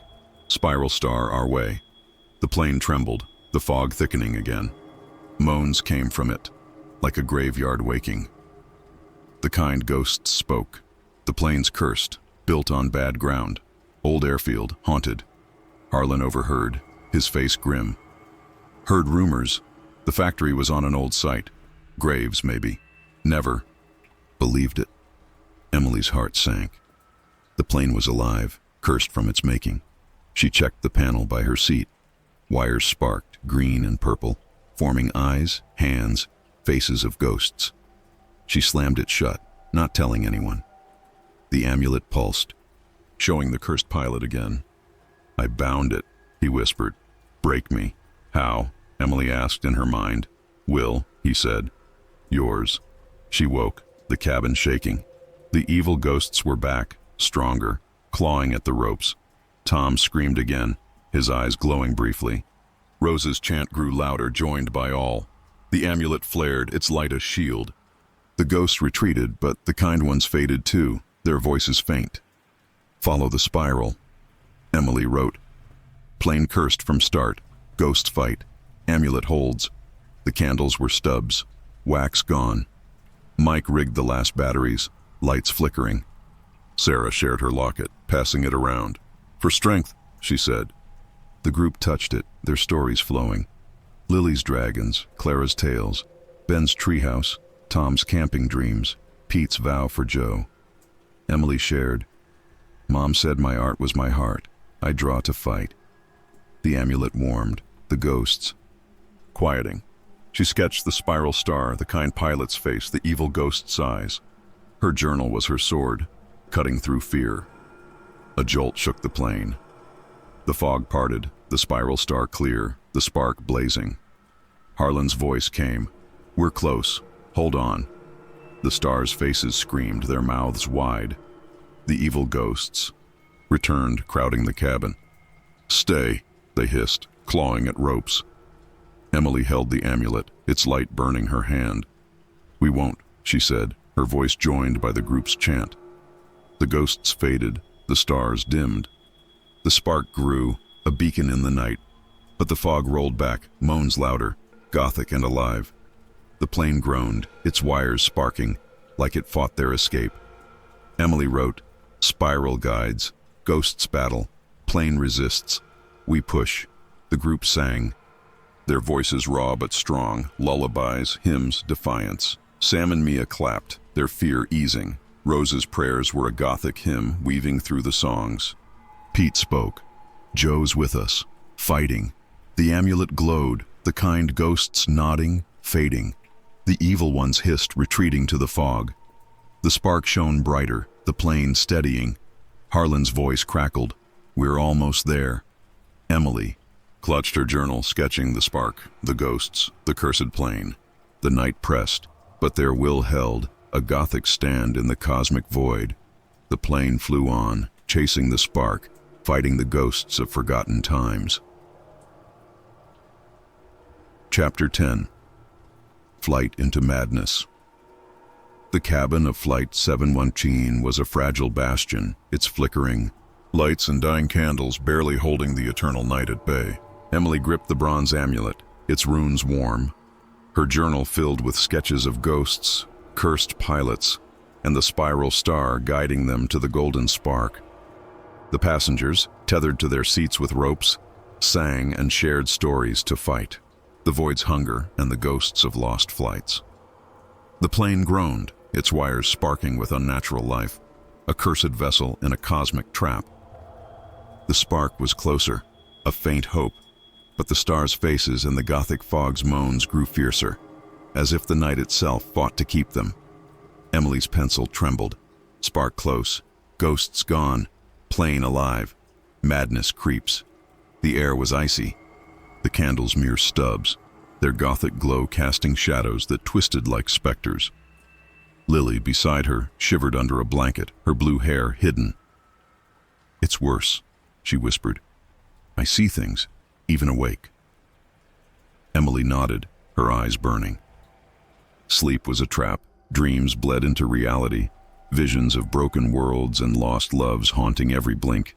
She saw her mom, smiling but wrong, her face melting into stars. Tom muttered about his sons, their faces in the fog, burning. Clara hugged. Sam and Mia, who whimpered about dragons and shadows. Pete, still raw from Joe's loss, stared blankly, ropes tight. Rose's prayers were faint, her cross shaking. Sarah and Mike shared the last water, cloudy and bitter. The madness started small. A tray floated, then fell. A seat creaked, like it moved itself. Emily's journal pages flipped, unprompted, showing sketches she didn't draw, eyes, hands. The plane with wings like a beast's.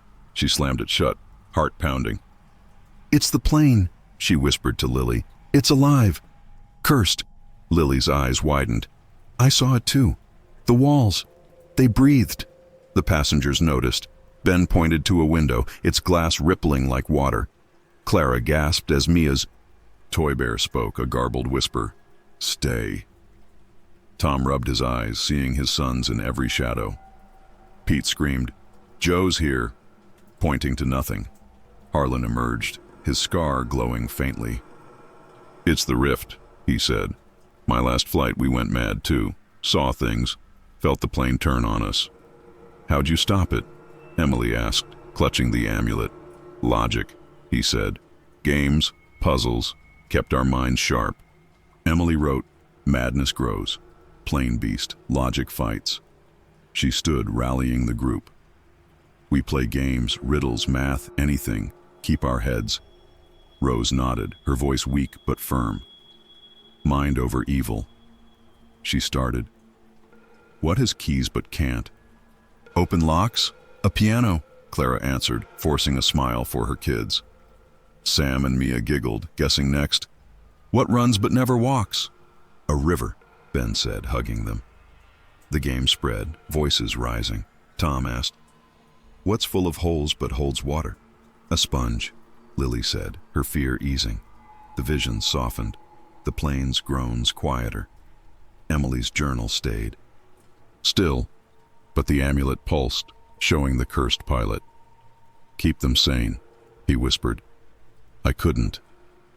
She blinked, back in the cabin. The stars outside spun, their faces screaming, a cosmic madness seeping in. The fog thickened. Gothic. Moans louder, like a graveyard alive. The spark flickered, still there, but faint. Emily wrote, games work. Stars push madness. Spark fights. The group played on. Riddles, word games, math. Sam asked, what's 10 plus 10? Mia shouted, 20? Their laughs cut through the dark, but the madness pushed back. Sarah saw her kids in the galley waving, then melting. She sobbed, dropping her locket. Mike picked it up, his hands shaking, seeing his own dreams, a pilot's wings, twist into claws. Emily checked the panel by her seat.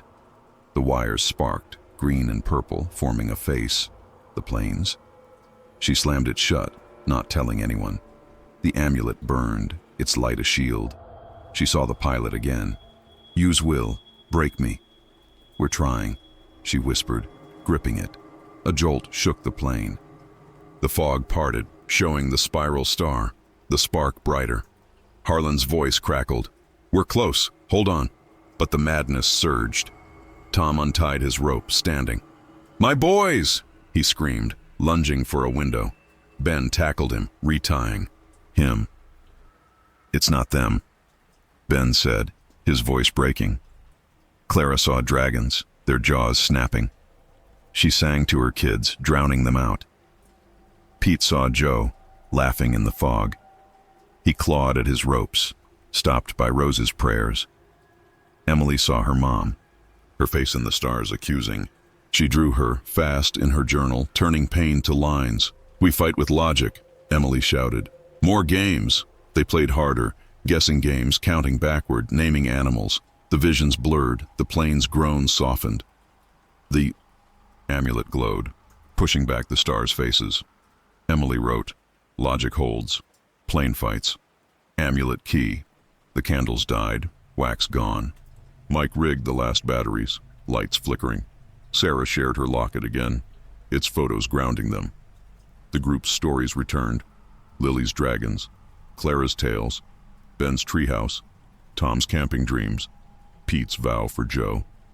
Emily shared. Mom said my art was my fight. I draw to stay me. The amulet warmed, the madness easing. She sketched the spark, the spiral, the plane's beastly face. Her journal was her anchor, each line a stand against the void. A new sound, a deep from the plane's core. The walls pulsed like a heartbeat. The stars screamed, their faces twisting. The fog's moans grew, gothic and alive, hiding the spark again. Harlan's voice came. It's pulling us, stay strong. Emily held the amulet, its light flaring. The group played on, riddles and songs mixing. Rose's prayers were a Gothic chant weaving through Clara's lullabies. Sam and Mia clapped, their fear fading. Pete spoke. Joe'd play too. He loved riddles. The plane shook, the hum louder. Emily checked the panel. Wires formed a mouth, speaking, stay. She slammed it shut, heart racing. The plane was the curse, fighting their escape. A scream, Mia, pointing to a drawing on her tray. A field green with a plane landing. I drew it, she said. Home. Emily gasped. The drawing was hope, a child's dream against the cosmic dread. She wrote, Mia's drawing, hope. Plane resists. The group rallied, inspired. They sang louder, played harder, riddles, counting, stories. The spark reappeared, brighter, the fog thinning. The stars' faces dimmed, their screams weaker. The amulet burned, the pilot's voice faint. You're stronger. Harlan's voice crackled. We're almost there. Keep it up.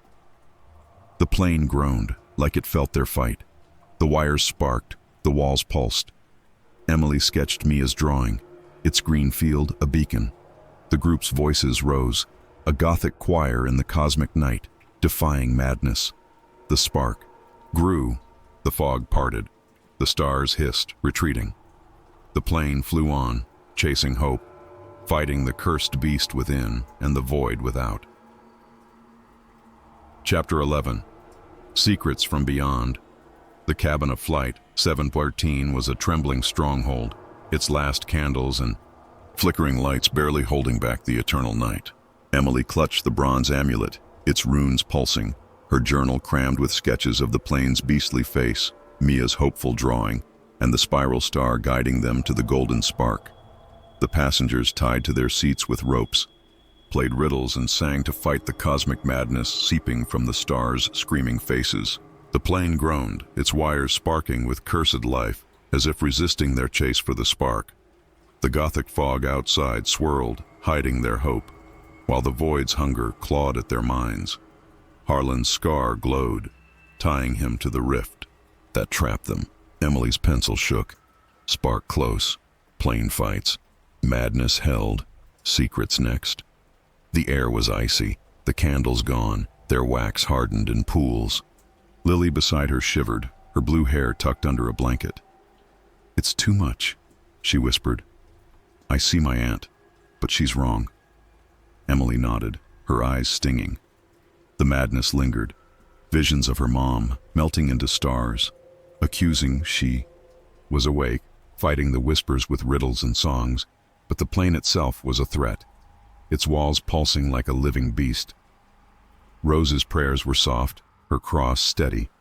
Clara hugged Sam and Mia, who hummed to stay brave. Tom fought visions of his sons.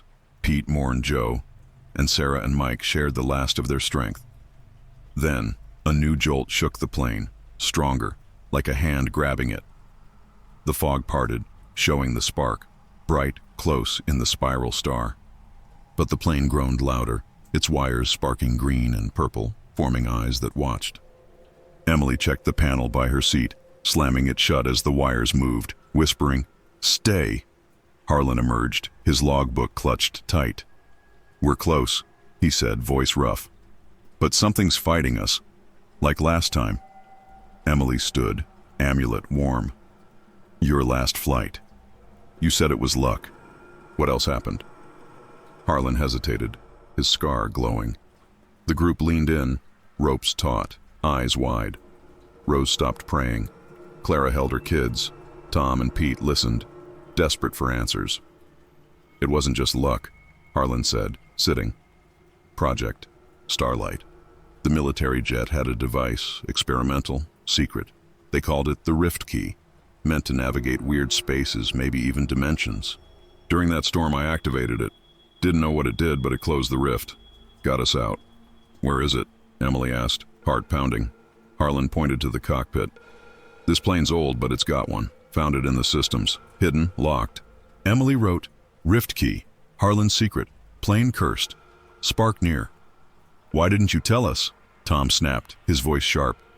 "Thought it was a fluke," Harlan said. "Didn't want to scare you, but it's our shot." The plane shook again. The fog thickening, moans louder, Gothic, like a crypt's wail. The stars' faces screamed, pushing madness. Emily held the amulet, its light flaring. The cursed pilot appeared in her mind. "Use the key, break the curse, but it takes a life." "No," Emily whispered, shaking her head. "We don't give in." Harlan led her to the cockpit, the group watching, ropes tight. The controls were a mess, dials spinning, screens showing static with faces. Under a panel, Harlan revealed a small box, glowing faintly, etched with runes like the amulet. "This is it," he said. "Rift Key." "How's it work?"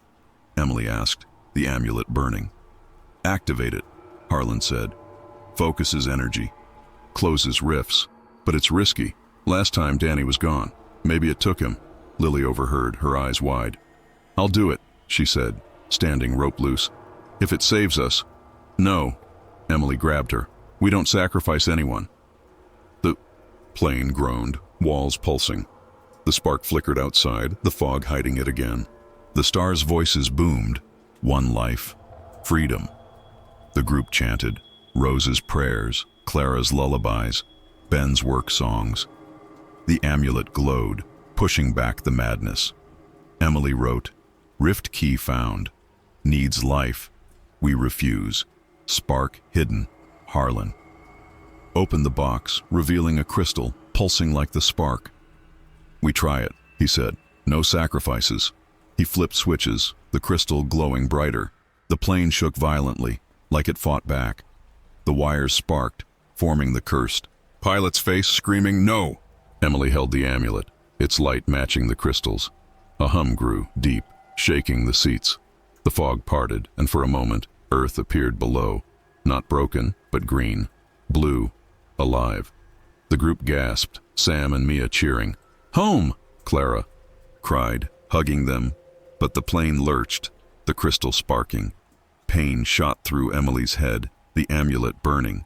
The pilot's voice roared, "You can't!" The Earth glimpse faded, the fog returning, thicker, moaning. "It's not enough," Harlan said, sweat dripping. "The curse is strong. The plane's fighting." Emily wrote, "Earth seen. Key works, but plane resists. Pain grows." The group rallied, playing riddles to stay sane. "What flies but has no wings?" Rose asked. "Time," Ben answered, his voice steady. Sam and Mia giggled, guessing next. "What's always coming but never arrives?" "Tomorrow," Lily said, her fear easing. The madness pushed back. Tom saw his sons burning. Pete saw Joe laughing.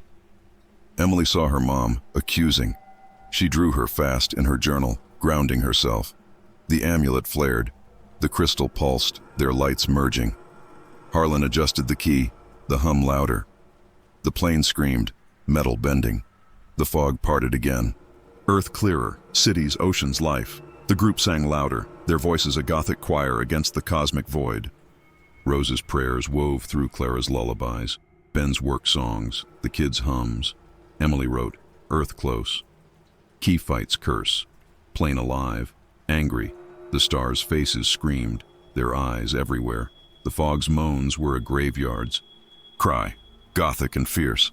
The plane's wires sparked, forming mouths, hands, the pilot's face. Emily slammed the panel shut, heart racing.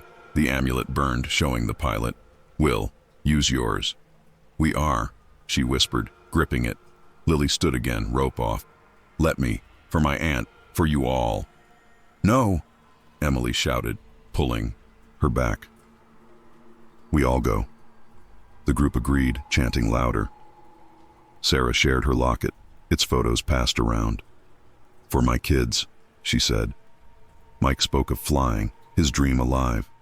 Pete vowed to fight for Joe. Pete vowed to fight for Joe. Tom promised his sons a real trip. Clara and Ben shared stories of their kids' laughs. Rose spoke of her roses blooming red. Emily shared, "Mom said my art was my soul. I draw to live." The amulet flared, the crystal hummed, their lights a shield. The plane groaned, resisting, but the Earth glimpse held, faint but real. The stars screamed, the fog roared. The key sparked, pain searing through all. Emily wrote, "Key hurts, Earth near, plane fights hard." The group played harder, riddles, counting, songs. Sam asked, "What's 10 times 2? Mia shouted, 20. Their laughs cut the madness. The amulet and key pulsed, the plane shaking like a beast in pain, a new jolt. The fog parted fully, Earth clear, green fields, blue seas. Home. The group cheered, ropes tight. But the plane screamed, metal twisting. The pilot's face appeared in the wires, roaring, "Mine." Emily held the amulet, shouting, "Ours!" The key flared, the hum deafening. The Earth glimpse grew, cities sharp, lights twinkling. The stars' faces faded, the fog's moans softened. The group's voices rose, a Gothic stand in the cosmic dark. Emily wrote, "Earth so close. Key winning. Plane losing." The plane fought, its wires sparking, walls pulsing. The amulet burned, the pilot's voice weak. "You're strong." The spark. Outside blazed, the spiral star clear. Harlan's voice crackled. "We're there, hold on." The group sang, their voices raw, lullabies, hymns, defiance. The key hummed, the amulet glowed, their lights merging. The plane groaned, weaker, the curse breaking. Earth stayed, real, alive. Emily sketched the Earth, the spark, The key. Her journal was her fight, each line a step toward home. The plane flew on, the rift closing, the cosmic void and its Gothic terrors fading, Earth calling them home. Chapter 12. The loop that binds the cabin of Flight 713 was a trembling fortress, its last flickering lights and dying batteries barely holding back the eternal night. Emily clutched the bronze amulet, its runes glowing faintly, her journal packed with sketches of the cursed pilot, the rift key, and the golden spark that promised escape. The passengers, tethered to their seats with ropes, sang and played riddles to fend off the cosmic madness and the void's hungry call. The plane groaned, its wires sparking with cursed life, fighting their chase for the spark. Earth had appeared. Green, fields, blue seas, a glimpse of home. But the Gothic fog and screaming stars pushed back, as if the rift itself refused to let them go. Harlan's scar pulsed, tying him to the nightmare, while the rift key hummed, its crystal a fragile hope. Emily's pencil shook. Earth so close. Key fights. Plane resists. Something's wrong. The air was icy, the candles long gone, their wax hardened in pools like frozen tears. Lily beside her shivered under a blanket, her blue hair tucked away. "It's repeating," she whispered. "I feel it, like we've done this before." Emily frowned, her heart racing. The spark outside blazed, the spiral star clear, but the plane's groans felt familiar, the fog's moans a pattern. She flipped through her journal, sketches, notes, moments, each page echoing earlier ones, the same fears, the same fights. A chill ran through her. "A loop," she said. "We're stuck in time." The passengers overheard, their songs faltering. Rose's prayers paused, her cross trembling. Clara hugged Sam and Mia, who clung to her, eyes wide. Tom stared, fighting visions of his sons. Pete, haunted by Joe's loss, nodded slowly. Sarah and Mike, drained, shared worried glances. Harlan emerged, his logbook clutched tight. "She's right," he said, voice hoarse. "My last flight. We felt it too. Time circled. The rift traps us in loops. How do we break it?" Emily asked, gripping the amulet. Harlan pointed to the cockpit. "The rift key. It's tied to the plane's curse. We destroy it." The group gasped. Lily shook her head. "But it's our way out. We saw Earth." "It's a lie," Harlan said. "The loop shows us hope, then pulls it back. The key's keeping us here." Emily wrote, "Loop real. Key cursed. Must destroy. Earth a trap." The plane jolted, the fog thickening, its Gothic moans louder, like a graveyard waking. The stars' faces screamed, their eyes everywhere. The amulet burned, showing the cursed pilot.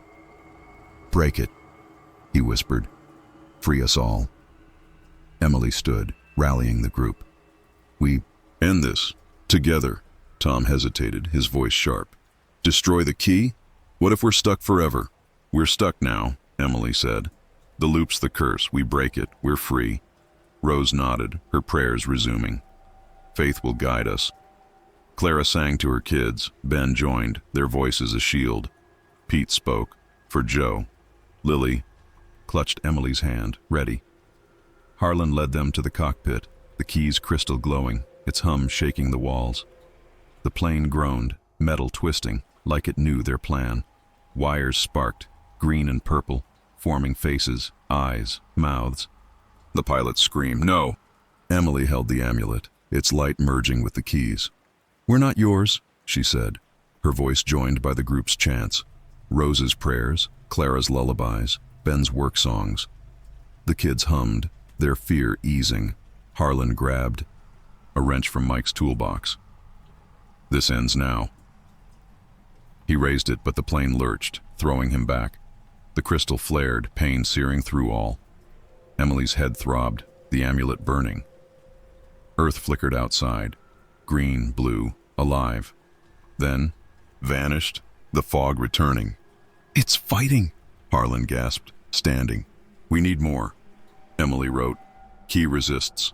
Plane alive. Earth teases. We fight. The group chanted louder, their voices a Gothic choir in the cosmic dark. Sarah shared her locket, its photos passed around.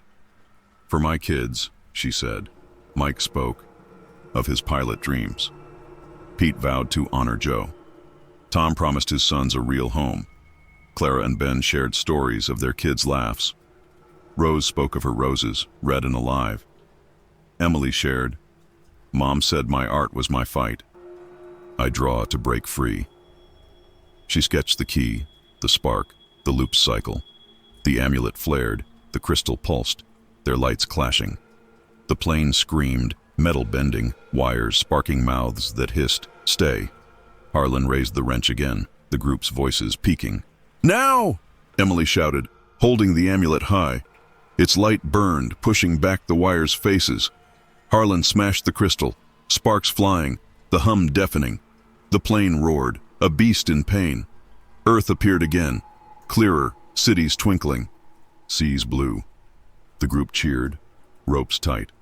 But the loop fought back. The fog rolled in. The spark dimmed. The stars' faces screamed louder. Time blurred. Hours, minutes, repeating. Emily's journal showed the same page over and over. We're still in it, she whispered, heart sinking. She saw her mom in the fog, accusing. Lily saw her aunt, melting. Tom saw his sons, burning. The group's chants faltered. Madness, creeping. No, Emily said, gripping the amulet. We break it, all of us. She led them, riddles, songs, stories. What flies but never lands? She asked. Us, Sam said, giggling despite fear. Mia clapped, their voices rising. Rose's prayers wove through Clara's lullabies, Ben's work songs, Pete's vows. The amulet burned, its light a beacon. Harlan smashed the key again, the crystal cracking. The plane screamed, metal twisting, wires sparking wildly. Earth stayed, brighter, real. The fog parted, the spark blazed, the stars' faces faded. The loop stretched, time slowing. Emily wrote, key breaking, loop fights, Earth real. We push. The group sang harder, their voices raw, hymns, lullabies, defiance. The plane groaned, weaker, its wires dimming. The amulet showed the pilot, faint but smiling. You're free, he whispered, fading. The crystal shattered, the hum gone. The plane steadied, but the night held. Earth shone below, no longer a trick. The passengers gasped, tears falling. Sam and Mia cheered. Home! Clara and Ben hugged them, laughing. But the loop twisted. The plane didn't land. Instead, it glowed, its metal shimmering, the cabin expanding, endless. The passengers felt light, their ropes dissolving. Emily looked at her hands. They sparkled. Like stars. Lily's eyes glowed, her fear gone. Tom smiled, free of guilt. Rose's prayers became songs, her cross shining. The kids laughed, their voices echoing forever. We're not landing, Emily realized, her voice calm. We're something else. Harlan nodded, his scar gone. The rift changed us. We're part of the sky now. The plane transformed. Wings like galaxies, walls like nebula. The passengers were no longer human. Cosmic beings, eternal, free. The void was home, its Gothic terrors now beautiful, a dark wonder. Emily's journal glowed, its sketches alive, telling their story forever. She wrote one last line. Loop broken. We transcend. Sky ours. Wonderful. The plane, now a starship of light, soared through the cosmos, no longer bound. The passengers, gods of the night, flew on, their voices a Gothic hymn in the eternal void, a tale of awe and freedom.